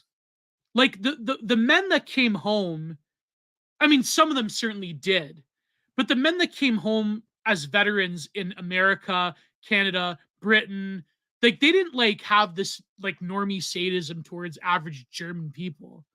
You know what I mean? Like, my grandfather was put in prison by the SS, and he like lived on a farm, right? Because he was Italian. But he said the German people treated me nice when I was there. It wasn't like a lot of people that actually fought in the war, ironically enough, it's sort of like the thing with the Civil War as well, Prude. You know this, right? Like, a lot of Civil War veterans had much more of a favorable opinion of the Confederate soldiers that they were fighting against than like academic historians nowadays. That Well, and you, that you is know what the I mean? Like, it's incredible. that is the consequence of our presentism. You know, Yes. our Yeah. progressive presentism is, that's the nature of it. Is it's going to be that society for a progressively mandated regime is going to tell you that every battle has been a great divorce from the evils of history. Every Right. battle has been for a progressive cause today, and today is about those progressive Don't you know causes, and the all the future good is about guys those won? progressive causes. Yeah, all the good guys won every single war. Isn't that amazing? Yeah, as the old Norm bit goes. Yeah, no, but like, that's the thing though, is that even our direct ancestors that actually fought in World War II, they didn't have like this extreme hatred for all German people. Now, I know, like, my old man remembers some veterans. One of them actually that lived quite close to us. He was an American that moved to Canada, and he had a powerful hatred for the Japanese. But that was because That is a they totally different war. they imprisoned him and starved him and tortured him. So that was like, that was understandable. You know what I mean? Like, that was, yeah, yeah. Like, Um, regardless of your views on the European campaign, yeah, the race war on the other side of the ocean was a yeah, totally different beast. yeah, Um, exactly. and that kind of dehumanization on both sides is fucking Oh, nuts. yeah, yeah. The internment of Japanese people in America as well is something that Oh, was, not even to yeah. the well, that's not even No, well, you're not not we even can't compare the two. comparable. No, Yeah, no, no, it's not comparable. I mean, there were cases of misconduct. There were cases of sure, but I mean, actual stuff, but compare that to what the Japanese were. I mean, there's no comparison. also, just as this is Yeah, the ugliness of warfare, period. And had this war happened 1,000 years ago or 1,000 years in the future, the depravity that was going to come out of it was all but going to show its ugly face. right, Not to right. do the whole Reddit tier war never changes things, but I mean, to a large extent, all wars that happen are ethnic conflicts. And anyone that doesn't want to acknowledge that basic baseline reality needs to get their head checked, because wars are ethnic, wars Yeah, are racial, and that's going to exist. And the barbarity that comes when you're trying to wipe out the other, that's always there. exactly. Yeah. No, but my point being is that like like the view that people have is like the average German in that they were all like Der Winger, you know what I mean? Yeah, Like yeah, yeah. it's ridiculous. Gio, would you say the Russian-backed expulsion of Georgians from South Ossetia and Osbia it was justified? No, I mean I would say no. I mean it is, yeah. I wouldn't agree with that particular action. But I mean, I think like again, unfortunately, the Georgians have become sort of like a yap dog state for obvious reasons. I mean, they do have a lot of legitimate grievances, as most of the neighbors do against Russia. But that being said, like, damn you, Philip Daniel, asking me hard questions. Not even sending a super chat to ask me hard questions. Send super chats. My God, you people, what are you doing? We're shooting pearls over here, to quote Ghost from True Capitalist Radio. Dear God. I'm kidding. You don't have to send a super chat, but it would be nice. But scrolling down, I'll keep it All going. right. If Stauffenberg is the avatar for the most dramatic height of a lived integralism, he is not its most simple, and perhaps we should expect to encounter as we reason ourselves into an integral life. A living integralism will be political, but it will be political because it is human, and because it is social, and because it will bring us together with a consciousness of our purpose to live and govern by ways and means which are themselves animated by the spirit of the church, and will see themselves as under her direction. Mundane acts of charity, just as Stauffenberg's heroism, will depend upon the knowledge of the soul and a recognition of a sacramental reality. Well, that is a good point right there. I mean, you don't need to be like an epic war hero, but there's a lot of people that are sort of written off by the sands of history who have done a lot of magnanimous acts and who have done a lot of saintly acts that go unrecognized. But perhaps the hope is that the faith is that those acts will be recognized in the hereafter, right?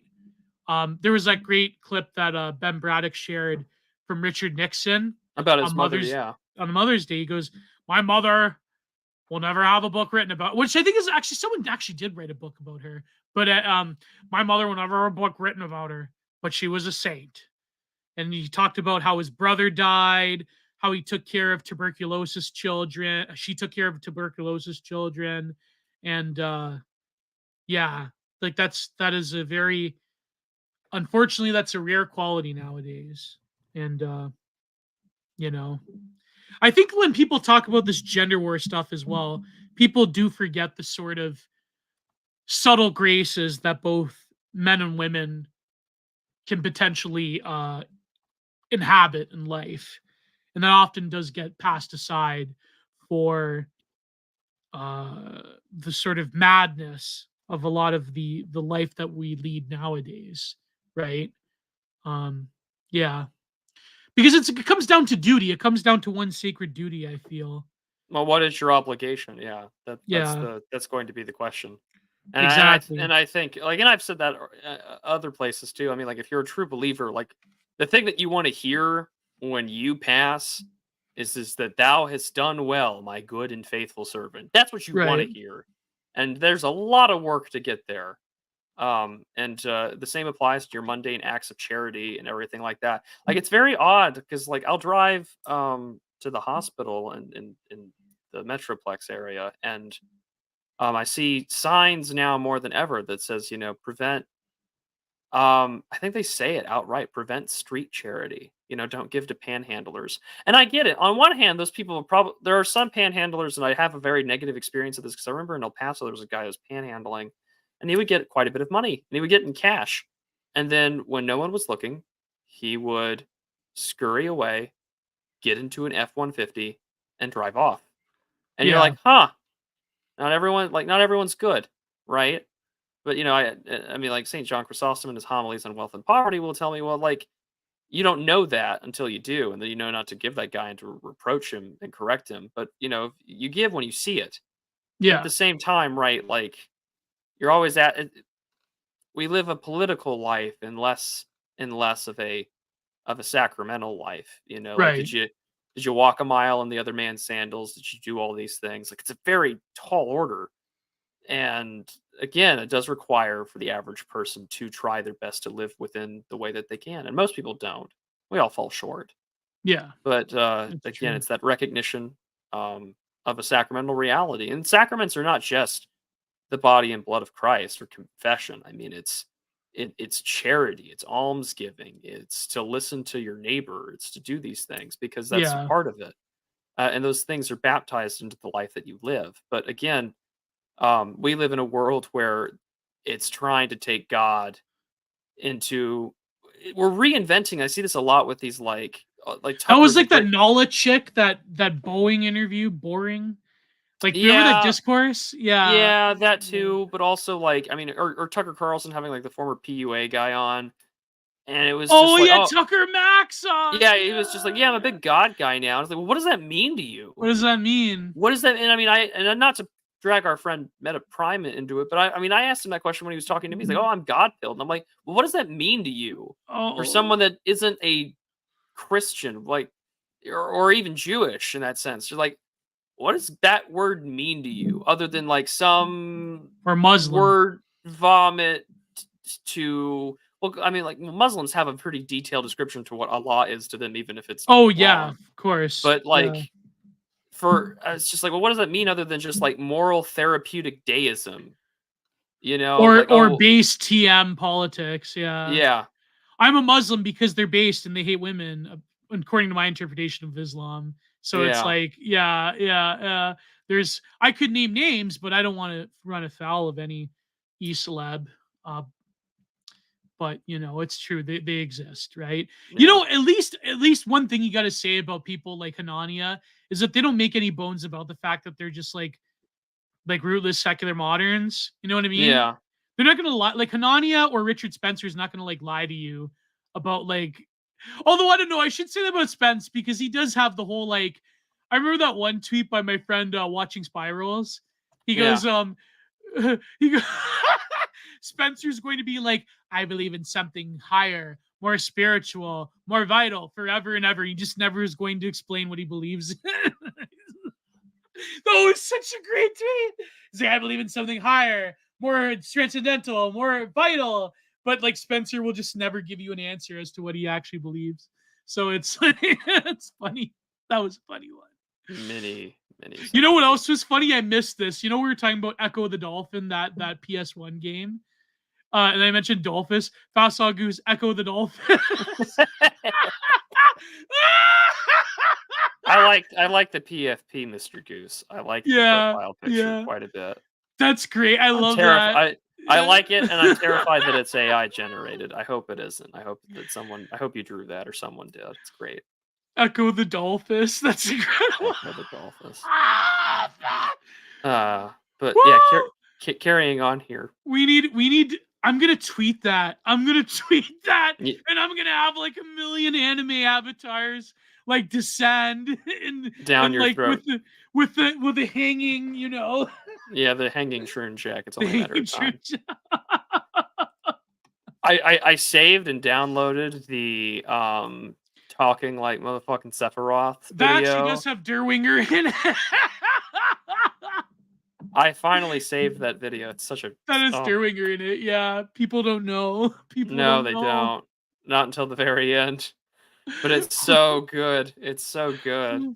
You know, at the Council of Irony Leftists in 1962, they had said that you can't talk like him because, like, what if he's like talked like that in front of a black guy? Wouldn't that be embarrassing? It's just like, oh, it's Oh, so. And they say you can't make art these days. yeah.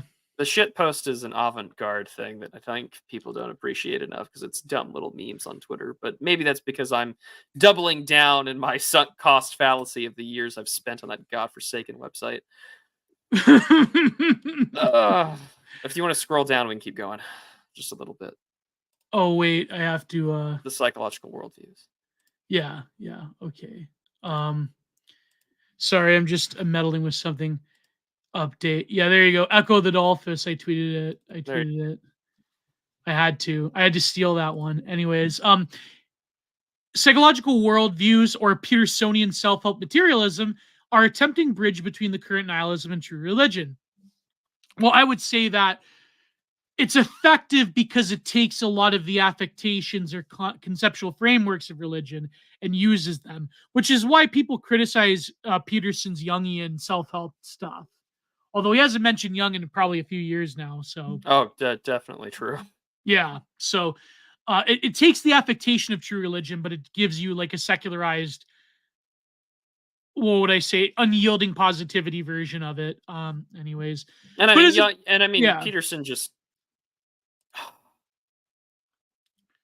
I think he wants to, or at least put on the affectation that he believes in something, but I don't Yeah. think he can commit himself to it.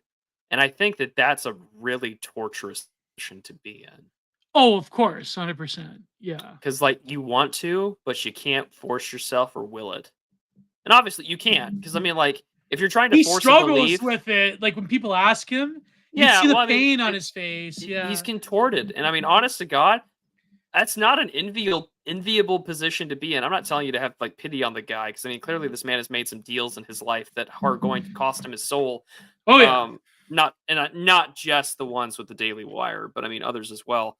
I think that man is irrevocably tortured until eventually he either surrenders, and surrender in faith and put down the old man and be baptized into the resurrection, or he gives up and he stops flirting and he makes the conclusion that he can't do it, and he just either becomes like Sargon, kind of like a temporarily embarrassed Anglican, or a pro-religious atheist that he can't believe, but he understands its utility or value or whatever. Like Dawkins. Yeah. Well, I mean, I'm a little more.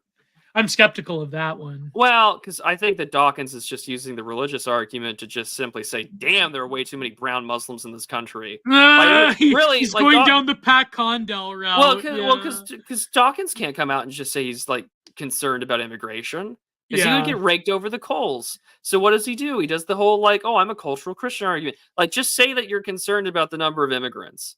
Or the same way that like the Scottish like government is basically saying like, "Oh well, Katie or whatever her name is, Kate something, can't be like the head of the S&P. What? Because she's Christian." No. You're doing it because she's a white woman. Yeah. That's why you're doing it. But like we have to use like these other pretenses to simply get past the ethnic argument. And Christian would be metaphor for white woman at that point. Yeah, especially in Europe. Yeah. No, but that's like when Dawkins, he had tastes of it over the years because of his autism, where I remember when they were canceling James Watson. Do you know this case? Yeah, the guy that discovered the double helix head. He came out and he said, "Well, what's so wrong about it? I mean, it's research. I mean, we breed plants that we breed plants for genetic traits." That should be the Greek argument there. Dangerously close to the E argument. Yeah, it starts with an E, ends with genetics, right? So, he like his feet was like put to the coals, and then Dawkins had to quiet down on it. Then the whole like the atheism plus thing happened, and you had like that, what was her name? Mm-hmm. The man-jaw woman, Marcotte. Something like that. Man-jaw Marcotte. What's she doing? I haven't looked at her in years, Amanda Marcotte. But then you had like Rebecca Watson, and you had like all these atheism and then like PZ Myers tried to stab Dawkins in the back because PZ Myers is like a little narcissistic gremlin who controls his little forum and his like little university position, and he hates all the other new atheists because they didn't want to include him in the Four Horsemen. Yeah. And I mean, what did they eventually lose to? And he lived out. Well, they lost to by POC. They lost to LGBT by POC communism. They lost because like the whole optimism of like, oh, we don't need religion. Like we're so enlightened by our own intelligence, and it's like, yeah, you weren't intelligent to realize that your coalition is built up of like a bunch of dysgenic anti-white people that shouldn't be here. Like, well done. You killed God, and now all of a sudden you're going to be murdered by like swarthy like, sorry. Those people are much more they have their own faith, but it's more of like how shall I say it? They believe in a certain form of spiritual thinking that is beyond the new atheist, if that makes Oh, sense. Like sure, a lot of, sure. But I yeah, mean, like the modern left. I mean, the modern you progressive left. the Yeah, new atheist. I mean, this is why James Lindsay is just like a disaffected libtard because like he's in an yeah, awkward position that the things he believed in finally came after his lily white ass, and he can't admit that they went after him because he's white. But he also can't like be like a full on conservative or right winger because that would be a betrayal of everything that he holds dear to his heart. yeah, And this is the same problem we're going to run into every time again. Dave Rubin's like, oh, well, the left left me. Yeah, but you're still a gay man that like traffics human children because you believe in the idea of surrogacy and adoption. And you get conservative companies to like say congratulations, despite the fact 10 years ago they were anti-gay marriage. And like, this is where you're at. And this is how the cycle continues. And again, like to go to this quote here, like, the emaciated spirit, that passive nihilism, that's what exists today now more than ever. But yeah. to say it like that, you have to also acknowledge the reality that an emaciated spirit of passive nihilism means that these people are willing to let their country willingly be destroyed because they're afraid of being mean. Yeah, James Lindsay's the perfect example of that, by the way. Like he doesn't believe that he thinks that like, okay, the modern left is a contradiction because there is an incredible secular atheistic heart to it, right? They abandoned their new ageism a long time ago. But at the same time, there are a lot of different diverse groups in the progressive stack, if you will, that if they are not explicitly empowered by their own sense of identity, which becomes sacralized to them, the way that they still take a lot of global south religious faiths and practices, and they sort of like LARP it as an identity. You know what I mean? Yeah. They still, but at the same time, then you do have a form of, I would almost say it's like a secularized version of animism, where they believe in the power of their own sense and like the power of their own presence as an identity group, or a form of like intergenerational trauma is certainly a metaphysical concept in a certain Yeah, they've kind of respect. got a catastrophism about them. Yes, it's Afro-pessimism is another one, right? Yeah. But like, and that's a very high-minded academic thing. But I think that James Lindsay, when he says that they're just like a religion, man, they're not a religion. They're not. They don't have the same soteriological nature of a religion. James Lindsay, but also I think you have to take the left for their word for it, or their hidden intention, whereas James Lindsay does not do this. Like the No, problem, but I mean, yeah. like I can't He even says argue. that the left, that they're religious. He No, says no, no, no, no, wokeness no, is a no, no, religion no. because he hates I get that. I get Christianity. that. I get that. I Yeah, get okay, that. go No, ahead, but Paul, go, sorry. what I was going towards was your comment about soteriology, like, Oh yeah. because I don't know what leftism is for soteriology other than self-destruction.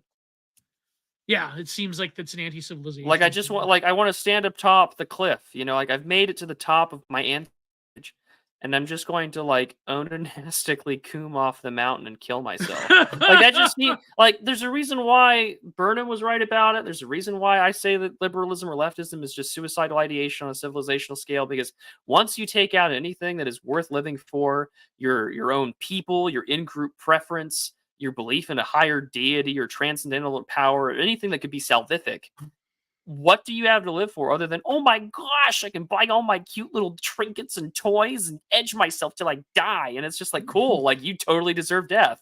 Like it's hard not to say like you get what you deserve, because you do. And what are the wages of that, everybody? What does Paul tell us? What are the wages of sin? It's death. It's death, yeah. And unfortunately, that death has come on a civilizational scale, and these stupid bastards, whether not they just a know it or personal not, death. forgive them, because some of them do not know what they do, but most of Right. them do. And the problem is that they have no problem spiting the civilizational, face, if it means they get to just take a few inches of fat off their noses. And that's where we're at. And they'll give, and the thing is, they'll give like the like with mass migration, they'll give like the Third World Coalition, they'll give them their faith to a certain extent. They'll give them their very like indigeneity, if you will, that's expressed in spiritual practices, because they know the full well that eventually the children of those people will drop it and they'll become rootless secular moderns just as they are.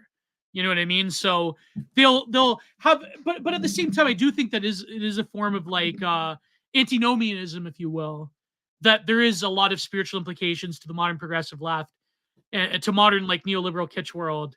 There is a lot of like, it's not just like the LARPing of faith as an identity. There's certainly a lot of that, but behind it, there is sort of like a form of antinomian, Frankish transgression. Mm. I guess Seraphim Rose would call it nihilism, right? But I think like that nihilism is not like simply an absence, but it's also what should I say? It's a void like thing, but it's also there's something else there. There's you know what I mean? Like yeah, there's uh there's a problem with which that even they are confused about what this metaphysical implication to their beliefs really are. And I think like that's worthy of examine. And you're not going to examine it by doing the James Lindsay like, oh, they're like wokeness, they're like Christianity. It's wokeness is a religion. We're not dealing with a religion per se. We're dealing with something entirely different. So yeah. Yeah. Yeah, anyways, let's move on. We're yes, almost please. done. There's a certain Twitter space I want to attend. But anyways, is there a Night Owls tonight? No, but there's referring to the Basel space. I'll plead the fifth. Well, that's fine. Okay. Anyways, I love being right. Oh my god. It's okay that space is being recorded. Yeah. There's a lot of high drama going on. I wish we could, sometimes I'm so I wish glad. we were Kino Casino for the I'm so glad we're not. Yeah. You would need another co-host. I don't have. That's true. Yeah. I don't have the soul for that. Anyways, Younger says great force can be preserved in churches and sects than in what are today called worldviews, which usually mean natural science raised to the level of philosophic conviction. Now, I would say that there's someone was mentioning this the other day. I believe I forget who it was. That it may have been Pill Eater. That ultimately ideology is sort of a modern concept. The way that we know ideology to be a totalizing structure or a sort of what did Zizek call it, a mirror onto the real, or rather a clouded mirror onto the real. Like ideology is not merely the conceptual nature of one's worldview, but it's something that pulls beyond. It's something that inculcates itself in everyday life that sort of becomes like a parasitic force. Like that's a very modern conception, whereas a lot of people even during the Enlightenment didn't really understand, or they had a different view of things in terms of their beliefs, in terms of their politics under the ancient regime and then under the Enlightenment order. That was quite different than how we determine things in terms of governance, in terms of politics, in terms of culture around this thing we call ideology, right? Mm-hmm. So, and I think like the absence of the church in that as well is something that Younger is saying, that ideology sort of takes the position of a totalizing force within one's life, right? That dictates how you live and what you live for. But anyways, the panic so widely observed today is the expression of an emaciated spirit of a passive, like you were saying, passive nihilism that provokes its active counterpart. Of course, no one is easier to terrorize than the person who believes that everything is over. It's so over. We've never been more over than this. When its fleeting phenomenon is extinguished. To oppose this it is essential to know that every man is immortal and that there is eternal life in him, an unexplored and yet uninhabited land, which though he himself may deny its existence, no timely power can take from him. Wow. So yeah, I think that is you have to get people to believe in the eternal again. Exactly. No, but it also is an unexplored land as well as another interesting. Well, sure. I mean, there is a lot of unexplored land. I mean, the unexplored, not just earthly, but also, I mean, like, there's the unexplored land within one's own soul. Exactly. Are you willing to entertain the question of, are you more than just a meat bag? Right. With some electrical, like, I hate that kind of atheism with a passion. Your meat blocks that can be you're just a meat blocks with electrical impulses in this that big can be space rearranged. dust. And it's like I like that Gravitas tweet so much, where it's just like I wish these fucking libtards would take it to the logical conclusion where it's like the world with you, the world without you. And I'm like, okay, so the logical conclusion is the world with genocide, the world without The world with genocide, racism, the world without racism. That was the tweet, world with George Floyd, the world without George Floyd. And it's just like, and they'll never take it to that conclusion because, again, why? Because they hold something that is earthly and kind of sacred to them. Remember, we got to worship that was the all Carl these Sagan black pale and blue brown dot bodies that are under assault by these white racist cops. And it's even just Carl like, Sagan talked about there's too many white people. Like, remember he said that? Yeah, about Star Wars. And it's just like, oh, I can't wait till we shoot you into the stars in a fucking can and you fly like space. No, but that's sort of like passive nihilism of like Mufugan pale dot. Like, yeah, that's my pale blue dot. This is all that's left in the world, and it's just like, oh, and yeah, but it's also because what is that other than just like demoralization? I'm sorry. Yeah. Well, you're a pale blue dot. You don't matter. But oh, by the way, there's too many white people in Star Wars, and I'm like, which one is it? Pick one. The world. It's like they put the galaxy cluster, the Milky Way. You living, the world without you, the universe without you, the world with you. And someone put like the world with racism, the world without the universe without racism. It's like doesn't matter. So it's like yeah. It's funny. So I'm sorry, like I don't believe you. I'm sorry that you're like a disingenuous piece of shit. It's selective nihilism at the end of the day. No, it's selective because it's a weapon. It's not.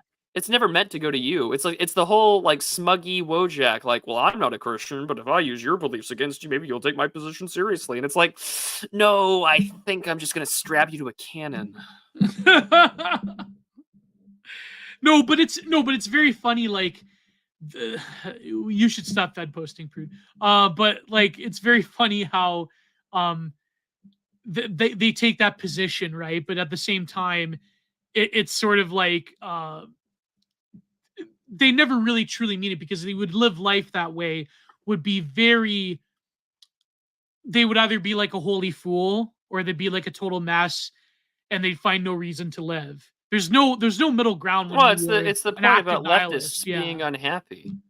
No, but anyone that believes that there's no meaning, it's either you take on the position of like Rust, like you take like, from you're either Rust Cole or you're a homeless madman waiting to die, right? Or you commit to sort of like a happy wander character, like what the Zen masters called the Furabe, the Zen wanderer, that knows that everything. But those guys believe in something. They do, yeah, they do. But like, I think there's what these people worship is the social agreeableness of the age. Right.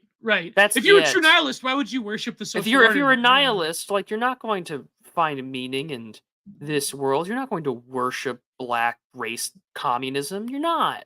But you do, because you value the world more than anything else. You value the idea that you're seen as socially agreeable. You're valued in the idea that maybe somehow, some way, that if you believe in these things, they won't kill you when they finally go after you. Like that's what it is. You get put up against the wall by a commissar. You're not gonna. You're praying and hoping that you'll be seen as one of the good ones, and you won't end up like all those so-called white allies in the in the Haitian Revolution. Yeah, that's what you're asking for. Oh, look what happened to them. Yeah, and look what happened to them. Yeah. Because deep down, what is it other than holding the beliefs and the ideas that there is one without conviction, that you aren't like the three holy youths? Instead, when you do hear all the trembles and, sackbut and everything, that all of a sudden it's time to worship and bow down before the golden idol. And that's what it is. Except it isn't an idol made of gold by the king of Babylon. Instead, what is it? Well, it's a hair pick outside the mayor's mansion. It's Sanford Biggers' Chimera statue of the Rockefeller Square. Yeah. That's what it is. Yeah. No, but that's what I mean. Like it's because it goes back to the well, if you don't believe in anything, then clearly you shouldn't matter when someone's talking about dying. And I hate to make it more contemporary. It's like the smiling. No, but why do they hate? Also, why do they hate any right wing like secular right wing? Because stuff? You believe in something that's not of them. Because even when people say they believe in even secular right wingers or hereditarian, even hereditarian guys. Well, they acknowledge something objective, deterministic, and that's something that can be concretized.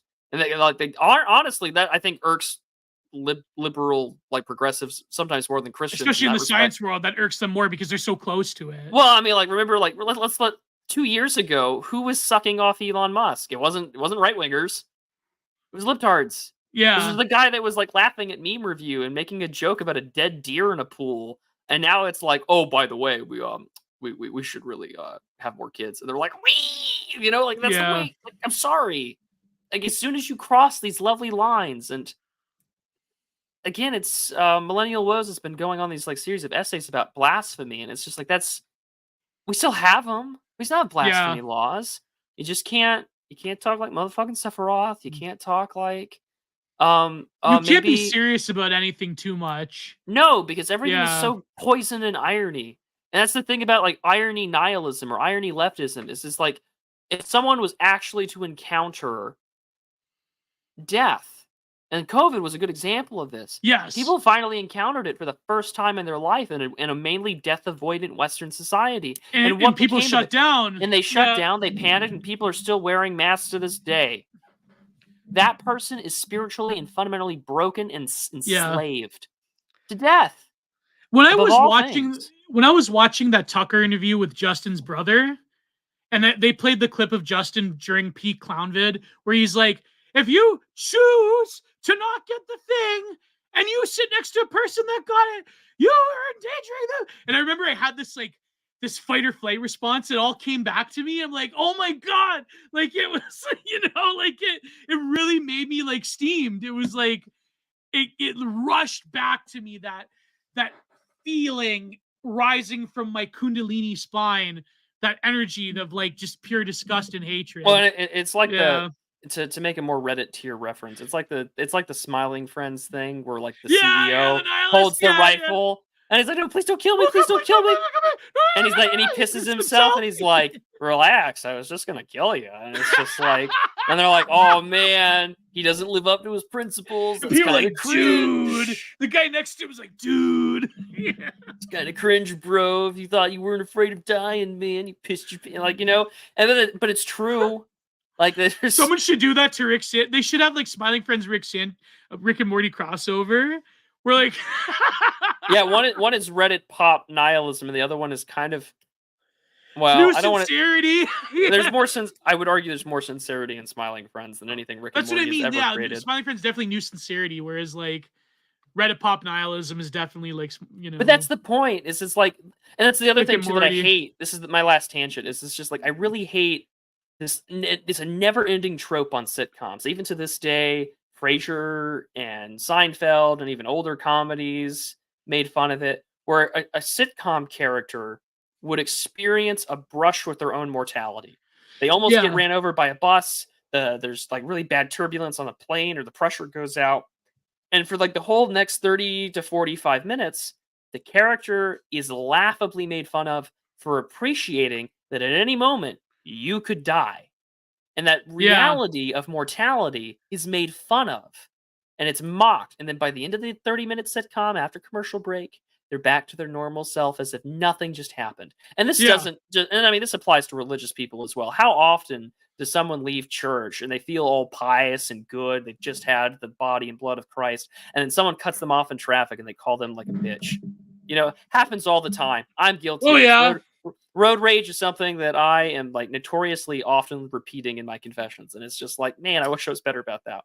And it illustrates, however, how quick we are to ignore the fact of what Sanf is talking about here. It's just like, actually, there is something more to this, but principally our theology and our lifestyle. The only form of salvific work is to worship before the neon god you've made of like gay race communism. And here we are, where really the integralism of today is the integralism of like the progressive leftist machine.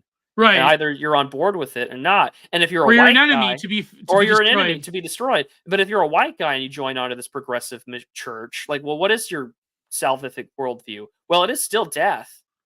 Yeah. Like, again, the reason why I asked this question rhetorically for the last several years since I've been on Twitter and as the Prudentialist is like, what is the progressive white role model? Technically, on paper, it should be Gavin Newsom. But even what Gavin Newsom advocates for is still self-destructive.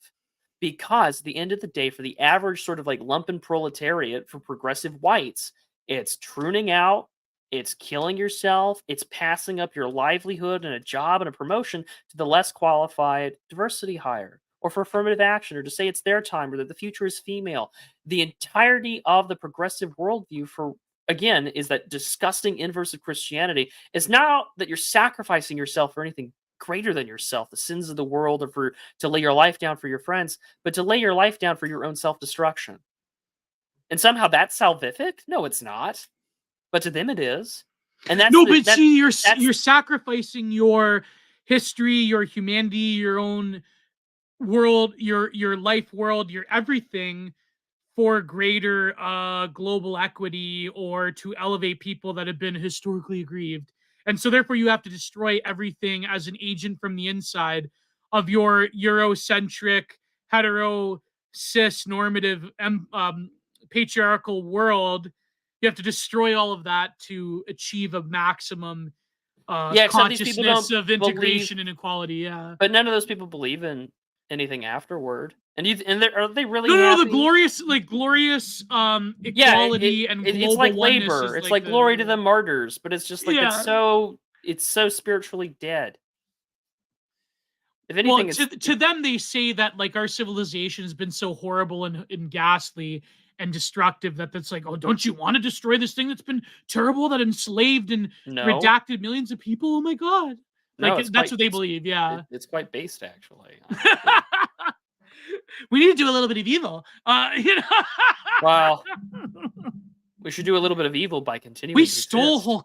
I mean, we stole whole continents. That was, watching Spyro still puts that clip up. White excellence.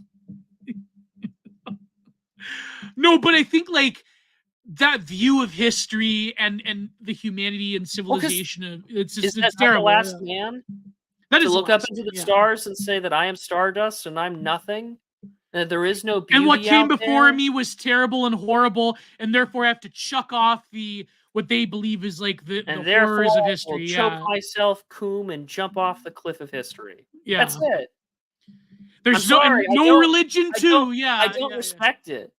Yeah, I don't. Me neither. Sorry, like. I don't care. I actually understand from people that are bought into that worldview, but I just don't. I just think they're spiritually dead. Yeah. Like, I mean, I pray for the conversion. Well, the people throughout the world, they still value who they are and who they. Sure, but it's nothing. There's nothing more than that. I mean, even for people like, well, I don't know if Philip Daniel goes to a temple, but like, I mean, even Isaac Simpson, who's like a Michelin, like is in touch with his Judaism. Self-described. Yeah, self-described. No, but I mean, like, even he believes in something. Right. And that's way more respectable than this like nihilistic, my heckin' space rocks. No, but what they think. No, but see, this is the heart of it, is that this is like the hubristic notion of what the modern progressive left believes in, which is that you as an enlightened subject are standing atop history and rejecting every single thing it entails between who you are as a person, your race, your faith. And what is the liberation of all those bonds done? It has set the stage for our own civilizational suicide. Right. No, but they say that's a good thing, though. Because they believe that what's going to happen afterwards is the culmination of a progressive, because they won't live to see the consequences. Right. That's exactly. why. No, you know how they worship John Brown? It's like never was a man more justly hanged, as Nathaniel Hawthorne wrote. Right. No, but the point being is that they believe that all of man was basically within a brutish and limiting and evil stupor. But there was a few people in history that quote unquote got it. Like, for example, they'll look at that Gnostic test, the Pythia Sophia, which has a lot of antinatalism in it, or they'll look at John Brown, or they'll look at certain ancient emperors who were down with what you would call like certain progressive ideals. Like, these people like worship. They look at, for example, the castration of an emperor. I forget the exact. I believe Stony Cherbulis talked about this, and they're like, well, that's the first instance of transformerism in history. Like, in other words, they believe that all of history was essentially ignorant, evil, brutish, tribalistic, xenophobic until around the 1960s. And then there were certain people that were quote unquote like a glitch in the matrix that got it. I remember someone, I was in this New Age forum way back in the day. Someone described Bernie Sanders as a glitch in the matrix. And I'm like, wow, that's kind of, so in other words, they believe that historical figures that like Sod, like John Brown, like they believe that they stood against their civilization, but they're the real ones who were enlightened. They were blessed with a form of presentist consciousness all the way back into history. And that everyone back then was ignorant and slavish and brutish and evil. Well, it sounds like they get what they deserve. Well, they believe that saints were evil, Aquinas was evil, church fathers, that they, like all of it was basically a form of and I'm sure they're not to looking. Say the left is Gnostic, but it's like a form of ignorant, like that all of the world was easy there, James Lindsay. You don't want to call it neo-Gnosticism, now do you? No, but I would say that they believe that all of history was inculcated with a form, with like a layer of evil that must be lifted off in a strange way, The left are the real Gnostics. Left are the real Gnostics. No, but they have a very weird view of history. They have a very weird view of soteriology. Yeah. Secularized soteriology. And that only nowadays are we delivered from the sins of history. And that we can destroy by instituting transvaluation. Exactly. It's ultimate transvaluation of values. And that only we have the ability to slough off all of history and what our ancestors built for us, because what our ancestors built for us, to them, was evil and demonic and Mafugan xenophobic or whatever. You know what I mean? So yeah, I think I wouldn't call it Gnostic because they don't really have, they have a certain hatred of the body, but it's more of they're not lifting off to a higher thing. They're really just, they're grounding all relations into a void-like picture of what the body is, rather than an explicit hatred of the body. So I think that would differentiate them from Gnosticism. You know what I mean? So yeah, it's different than what Lindsay and others postulate. Sure. But anyways, we're almost done. To sit inside one's own mind, endlessly cognate, is not only ineffective but also inhuman. The human life is lived and will either be lived integrally or not. So if you could read that, Prude, because I'll read the super chats because my voice is. Sure, I should have got some more water. Making the Orthodox go read this shit about Catholicism. Oh man, I'm just giving you a tough time. Quote: within Catholicism, sanctity is necessary. There is no waiting. Every action and every moment is one in which your words build up the concrete political form of Christianity, or your sins and omissions build up the concrete form of paganism, which is tyranny in the city of man.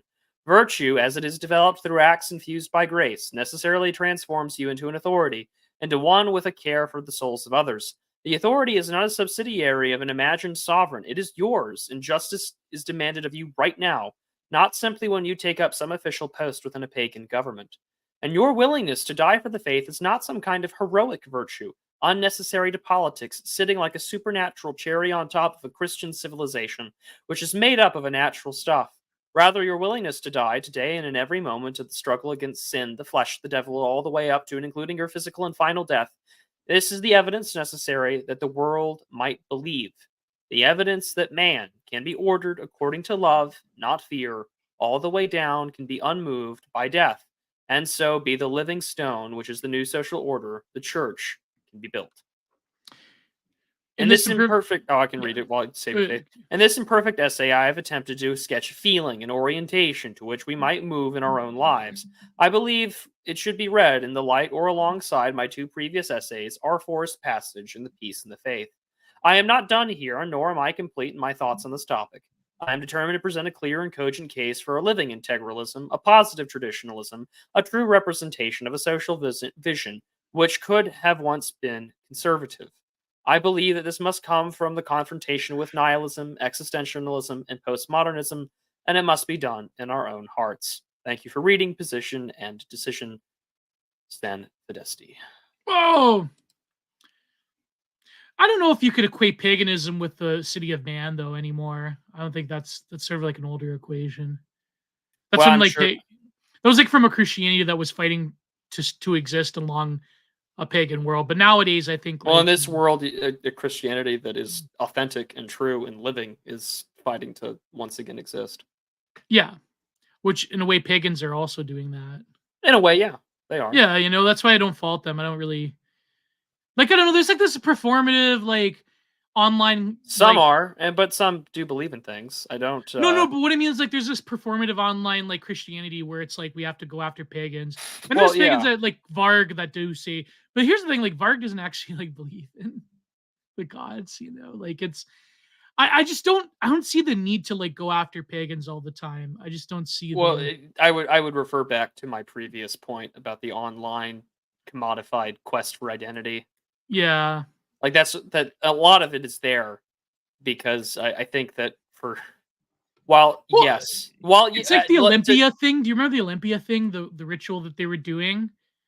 Sure. The Olympics. It's people were Catholics were freaking out about this online. Catholic Zoomer Griper 88, whatever. But it's I don't care. I don't know if they're doing pagan rituals. That doesn't really.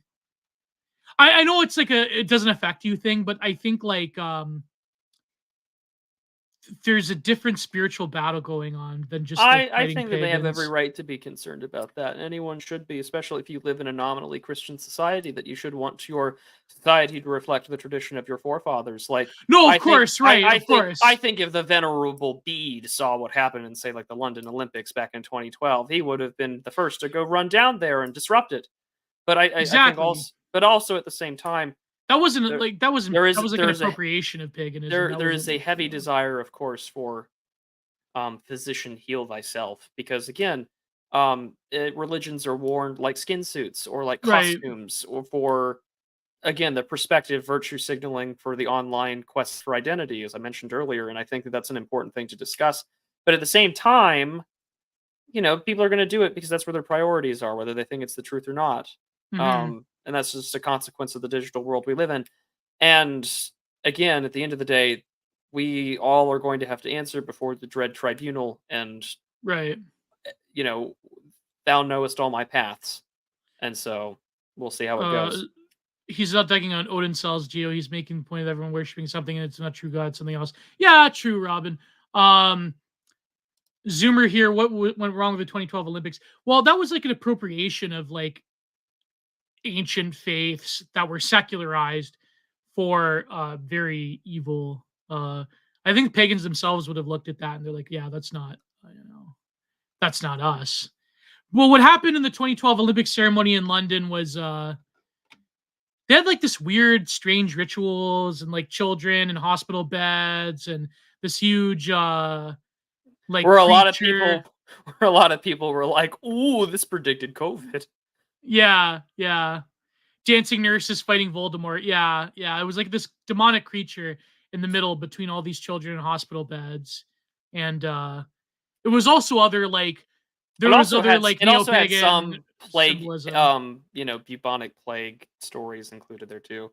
Yeah, and they did throw in a lot of ancient they appropriated, rather, not that they believe in it, but these people are libs, but they threw in a lot of appropriations of ancient pagan cults and so forth, right? So it's very, that's what I mean. I'm not on board with the whole performative anti-paganism stuff. I just think that I don't know, maybe it's just because I am too agreeable. Maybe because I am wholesome chungus. I'm too live, let live type person. But I do think there's a limit though, because then when you're entertaining people that have a quote unquote identity that are, even though I don't believe that some of these identities even exist, that are fundamentally at odds with your values, I think that's different. That is existential. Yeah.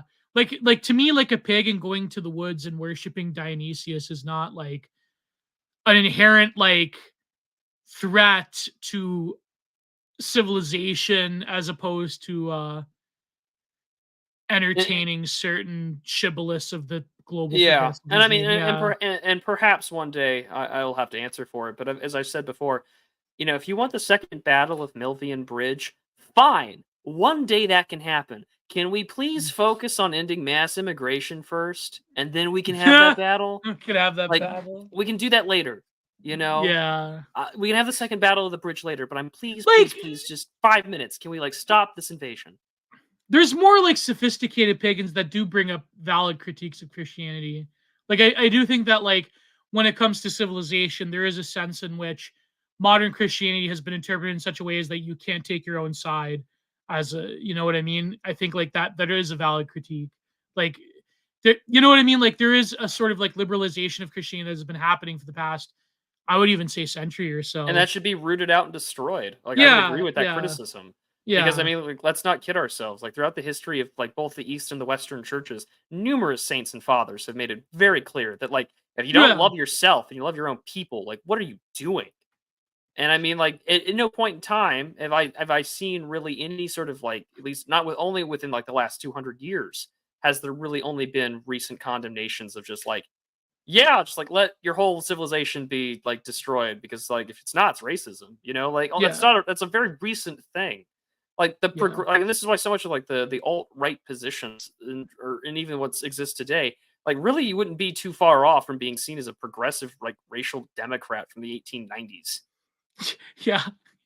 Like I mean, Lothrop Stoddard was a Democrat. Yeah. Well, I mean, he was. Yeah. Because that was 19th century progressive.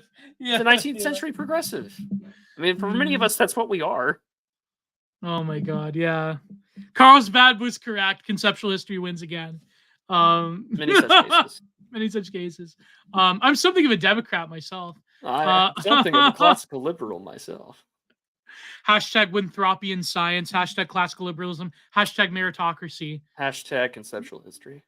Yeah, hashtag conceptual history. Well, Gio, what did the people bring messages for us today in the Super boy, Chat I didn't mailbag? even look at entropy. Oh my God, there's some pretty good ones in entropy. All right. All right. So, let's go with the easy ones first, and then I'll get the hard ones. So the entropy ones first, or entropy? What? So this is from entropy. So, like I said, probably tomorrow or Wednesday, I'll come out with the review of Up in the Air, which was the 2009 George Clooney film that came out right out. That was made by Jason Reitman, which I believe he made this right after Juno. It was like smack dab in the middle. It's a weird film to watch. It is a weird film outside of the context of the Great Recession. Yes, and Occupy Wall Street soon after. Yeah. So yeah. All right. So let's go. Right off the bat from Sam153, our good friend, for $10. NHL playoff predictions during round 2. Does Prude's Dallas Stars have a chance? Yes, of course they have a chance. I'm pretty sure really go to a Dallas Stars game one of these days. You should. I don't live too far from them. Well, they're up against the Colorado Avalanche. I think that the Avalanche will come back, but ultimately the Dallas Stars will win the series and will go to the finals. Oh, wait. They'll go to the conference finals after this round. I think the Dallas Stars will get through. I think the Florida Panthers have a good chance. And I think New York, it's all but inevitable that New York is going to win the second round. I'm not so sure about the Oilers versus Vancouver Canucks.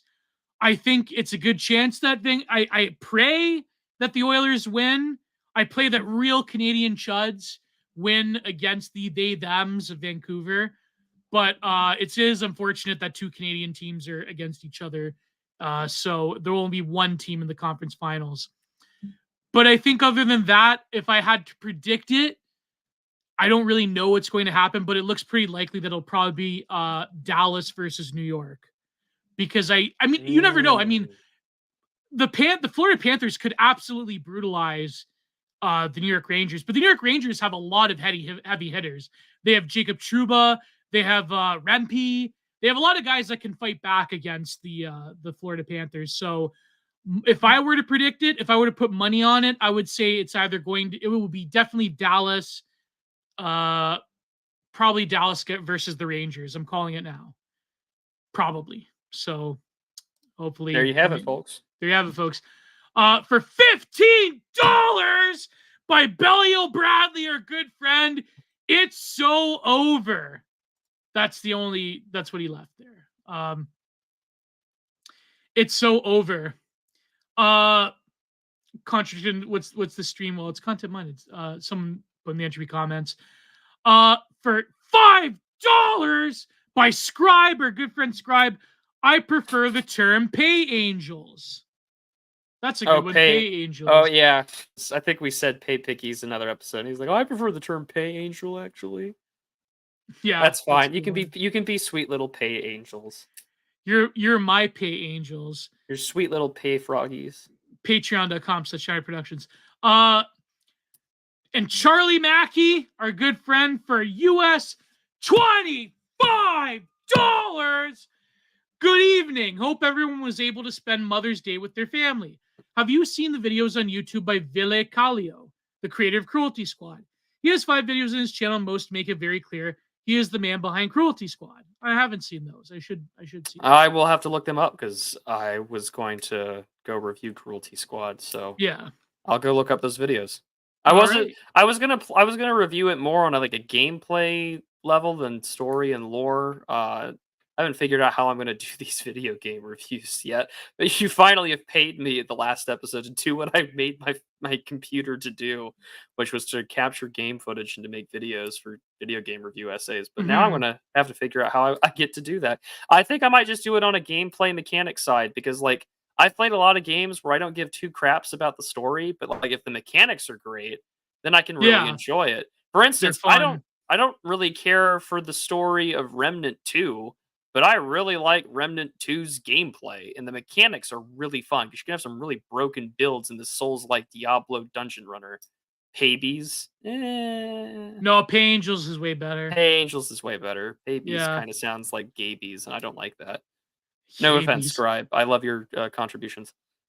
And if you want to contribute to Entropy, the link is still up. So finally, on Entropy from Seneca, our good friend, for $5, weekly Missouri lore. All right.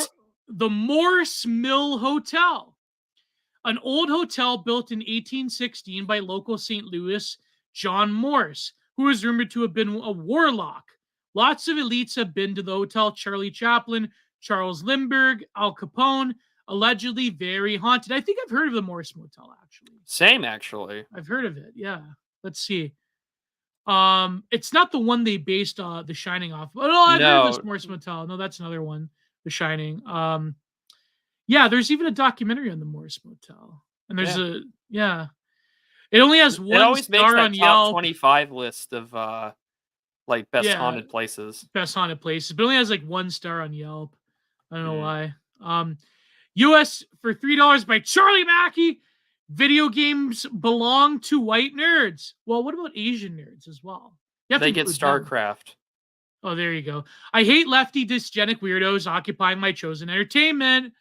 They should have just let us have. They should have just let us have video games. It still kills me when I see best transcore games, and it's every hit game from 2008 to 2013. And it's just really? I don't think it was the video games. I think it was some other weird social contagion. I forget who tweeted this. They should have just let us have video games. We would have never done this. No, I mean, just seriously, let us have video games. You had the perfect release valve of a bunch of angry, disaffected white men calling each other the N-word in COD lobbies, but no, you had to make video games. You could have somaed them forever. You could have somaed them forever with the best slop imaginable. Instead, here we are. Yeah. Just wanted to play video games, and now you got to face the wall. Who would have guessed? It's that particular Peppy with that particular uniform. I believe that was the famous tweet. Yeah. Yes. EL, I'm clipping Gio calling me a pay angel so I can listen before I go to sleep. You're a sweet little pay angel. Oh, you're a sweet little pay angel, EL. I love you.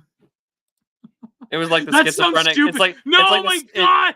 Not in the parasocial way. Fuck you. But it was the that sounded so bad. I'm sorry. In the schizo. Well, I'm quoting Steak Bentley from that little line there. But no, it's the Schizophrenics Online post on Telegram where it's Patrick Casey hugs you for 10 hours video. That one, yeah. Patrick Casey hugs you for 10 hours. Good God. Patrick Casey smooches you for 10 hours compilation. That's funny. That was funny. I love you, EL. Good night. He's going to clip that. Yeah. Oh, there you go. I'm going to tuck you. I'm tucking you in right now. I'm doing ASMR. I'm doing ASMR. No. Good God. I'm not gonna. Sam Hyde just met up with Roger Stone. That'll be fun. Whoa, that's crazy. Anyways, What if else do we there's got any here, more entry. Speedy? All right, so this is the YouTube. So for $4.99, oh my god, Here we go. by Zhang Wei 3.0 Ask Poutine. What does that even mean? I don't know. It made me think of the word aspartame. Oh man, Ask Poutine. That's funny. That's like something that Ghost would get back in the day and when he would like do radio graffiti. Ask Poutine. Let me do the whole bit. Zhang Wei for 3.0. Ask Poutine. Ask Poutine. I need to get a sound effect. The cans not wave. Oh man, I need to do that. Yeah. I don't even want to think about the idea of like French fries and cheese curds on someone's ass. That's funny. It sounds awful. I guess Ask Poutine refers to. Never mind. Anyways, I don't want to know. 10 neck for $3.99. Rabbit Frog. Thank you. That's one of the best super chats. Ribbit Frog. Ribbit Frog. Ribbit. You know, certain frogs do actually re. Yeah. Yeah, that's like John D posts that video. Yeah, the budget's frog. The frog. Where I'm right. I'm gonna have a little essay out tomorrow about just like nature and the storms where I live. But I was walking yesterday when I got home from work, and oh my god, is that a female presenting PFP or am I missing something? But anyways, no, it's like a cape. It could be a female. Oh, it could be. Well, Gio hugs you for 10 hours compilation.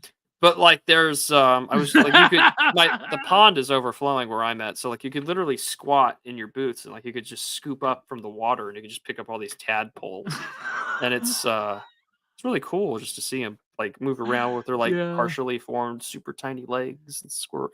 It's neat. Nature is cool. God's creation is awesome. Yeah, I think that's Grimes. Women being Grimes. What is that? Could you imagine if Grimes followed you on Twitter? It'd be awesome. I would love that.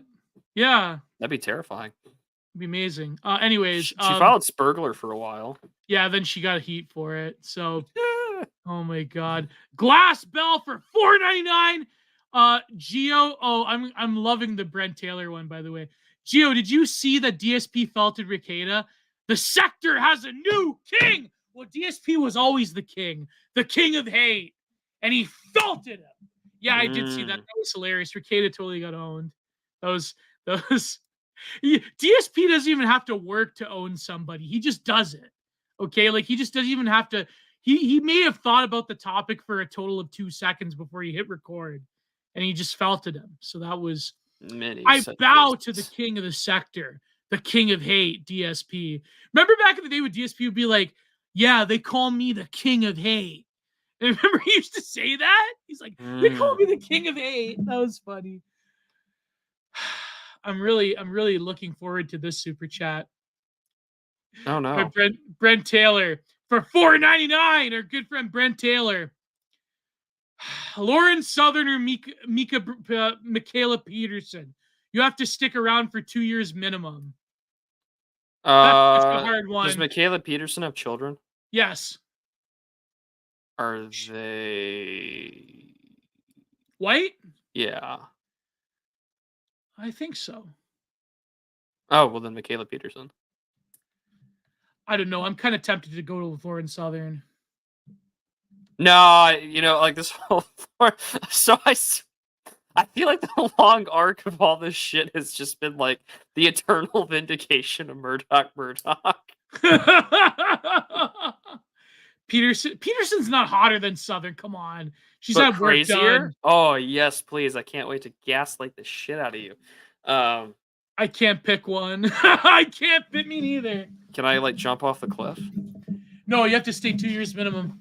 Oh, they can stay blocked for 2 years minimum. I'm gonna pick block all women. I know people hate her, but like I'm gonna pick Lauren Southern. Well, then for the sake of contrarianism, I'll take Michaela Peterson. All right. You may have an easier time. I mean, Michaela Peterson is crazy though.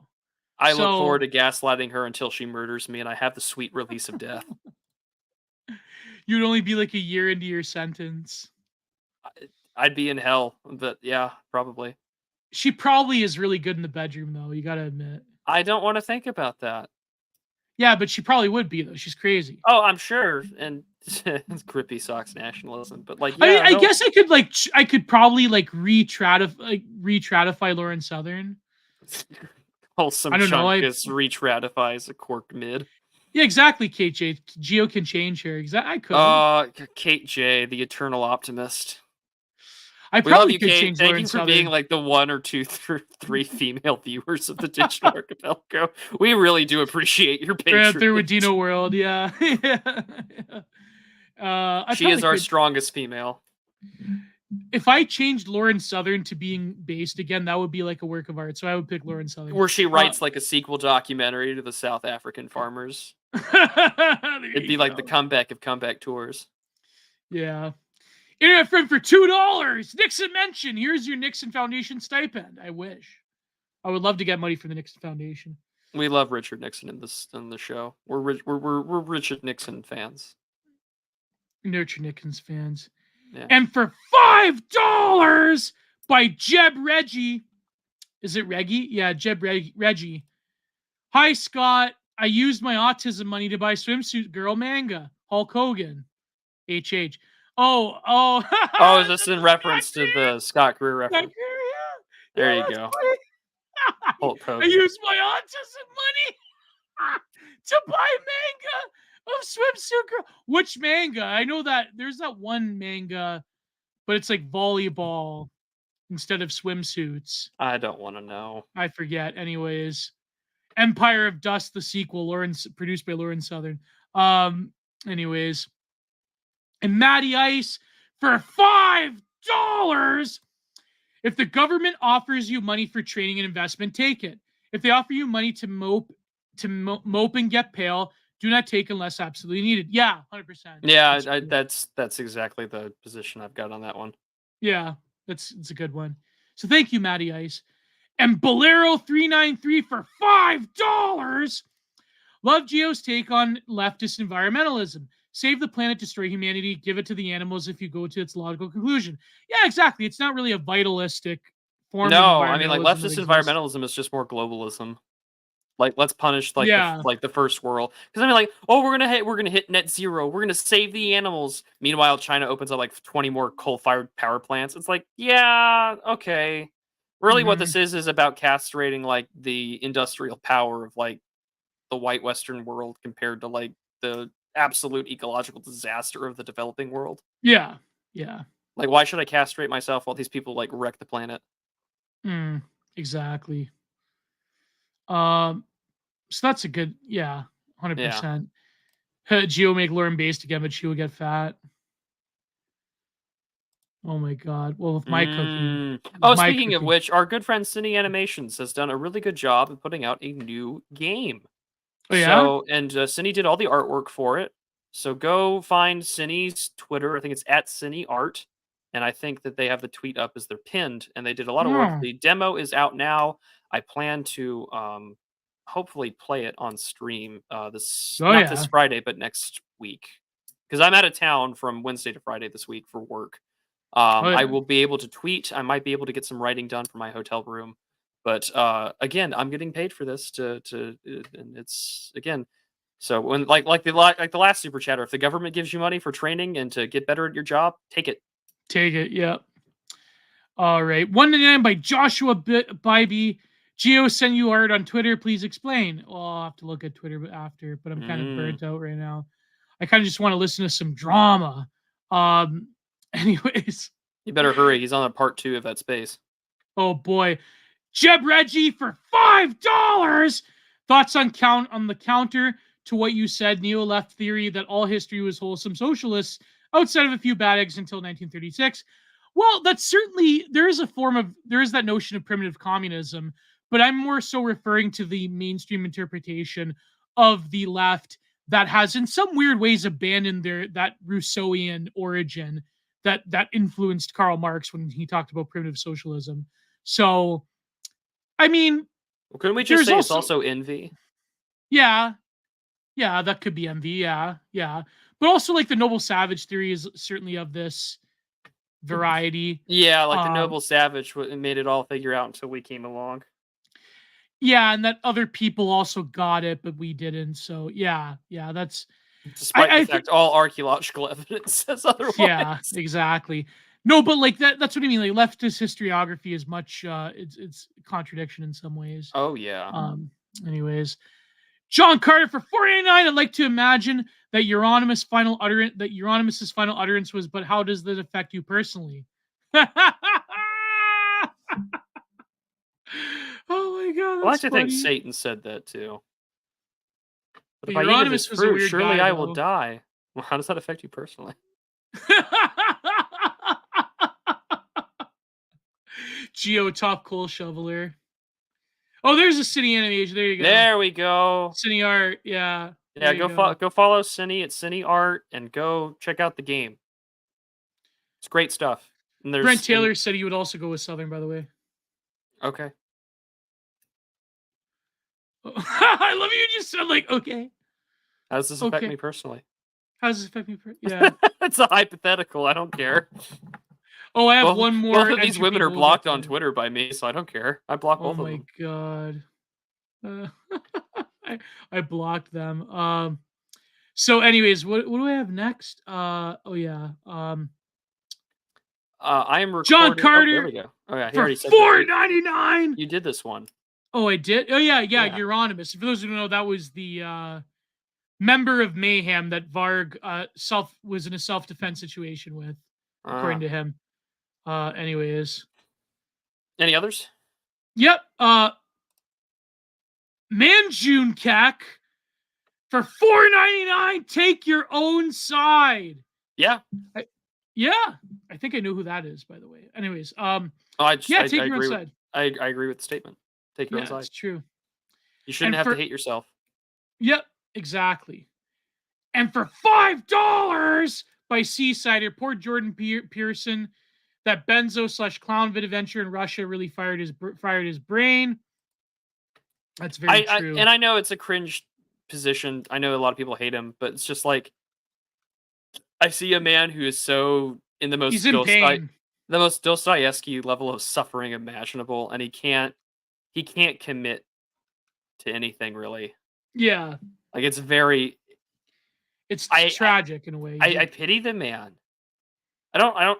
It's just pity, and like I do, and I know that you may not. These guys are normies, or they're for the normie world, but like I have a lot of respect for Jonathan Pajot for trying to save his soul. Yeah. Like there are no words I have to describe that. Like, like I know the Catholics consider like Saint Jude or like the other Judas, not Iscariot, to be sort of like the patron saint of lost causes.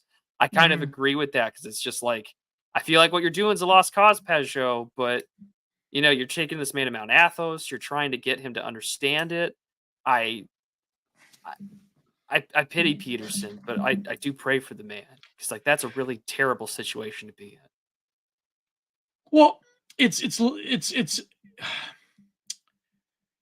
worthy of pity because he's so close to the truth as opposed to a lot of other people. Yeah, but he refuses to cross over to the other side. So yeah, or he isn't, or he can't for whatever deep reason. So yeah, it is a tragic state.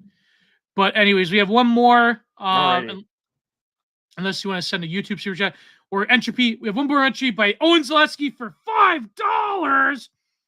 Hello, Gio. I hope you're doing well. Working on getting a portfolio website up and starting commissions. Any advice? But now a fun little question. If you can put Sam Hyde in any video game, which one would it be and why? Thank you and God bless. I would put him in Manhunt. That would be fun. I would put him in Manhunt. I want Sam Hyde to run the radio in Grand Theft Auto. I would put him as a radio show host in the Grand Theft Auto game. Yeah. But as for advice, as for a character, I think maybe Hatred. No, I was thinking he would make a great like anime style rival in like an Ace Combat game. Could you imagine him talking shit to you while you're flying like your F-22 Raptors? You're trying to kill him. Oh yeah, that'd be so great. Or maybe Tekken, or like some fighting game. Yes, any fighting game. Yes, any fighting game, or like a Civilization like Civ character. Yeah, or Mortal Kombat. Yeah. A Civ character too. That would be funny. But As for the advice, as for the advice, I mean, yeah, try to control your own process as much as you can. Like go to Square App or Squarespace or something that or Wix or whatever. Because like I know that Etsy like takes a cut. Other places take a cut, but yeah, so it's hard, man. It's hard nowadays. But if you can have your own website, like I just have to stock it. I've been sitting on it for quite a while. I just have to, when I find time, I have to like go back, But Civ 7, Queen Elizabeth, Mao Zedong, Sam Hyde. There you go. But yeah, man, hopefully it works out. But so yeah, this is the end of the stream. I thought it was a good stream. I thought it was pretty good. You're going off. I don't do Hopefully that this as gets often monetized. as I should. It'll be fine. Yeah. So we'll see you next week. And like I said, probably tomorrow I will upload the Up in the Air review. And I'm working on another Content Minded, but I do have to edit the John D one. I have to like edit out a lot of swear words.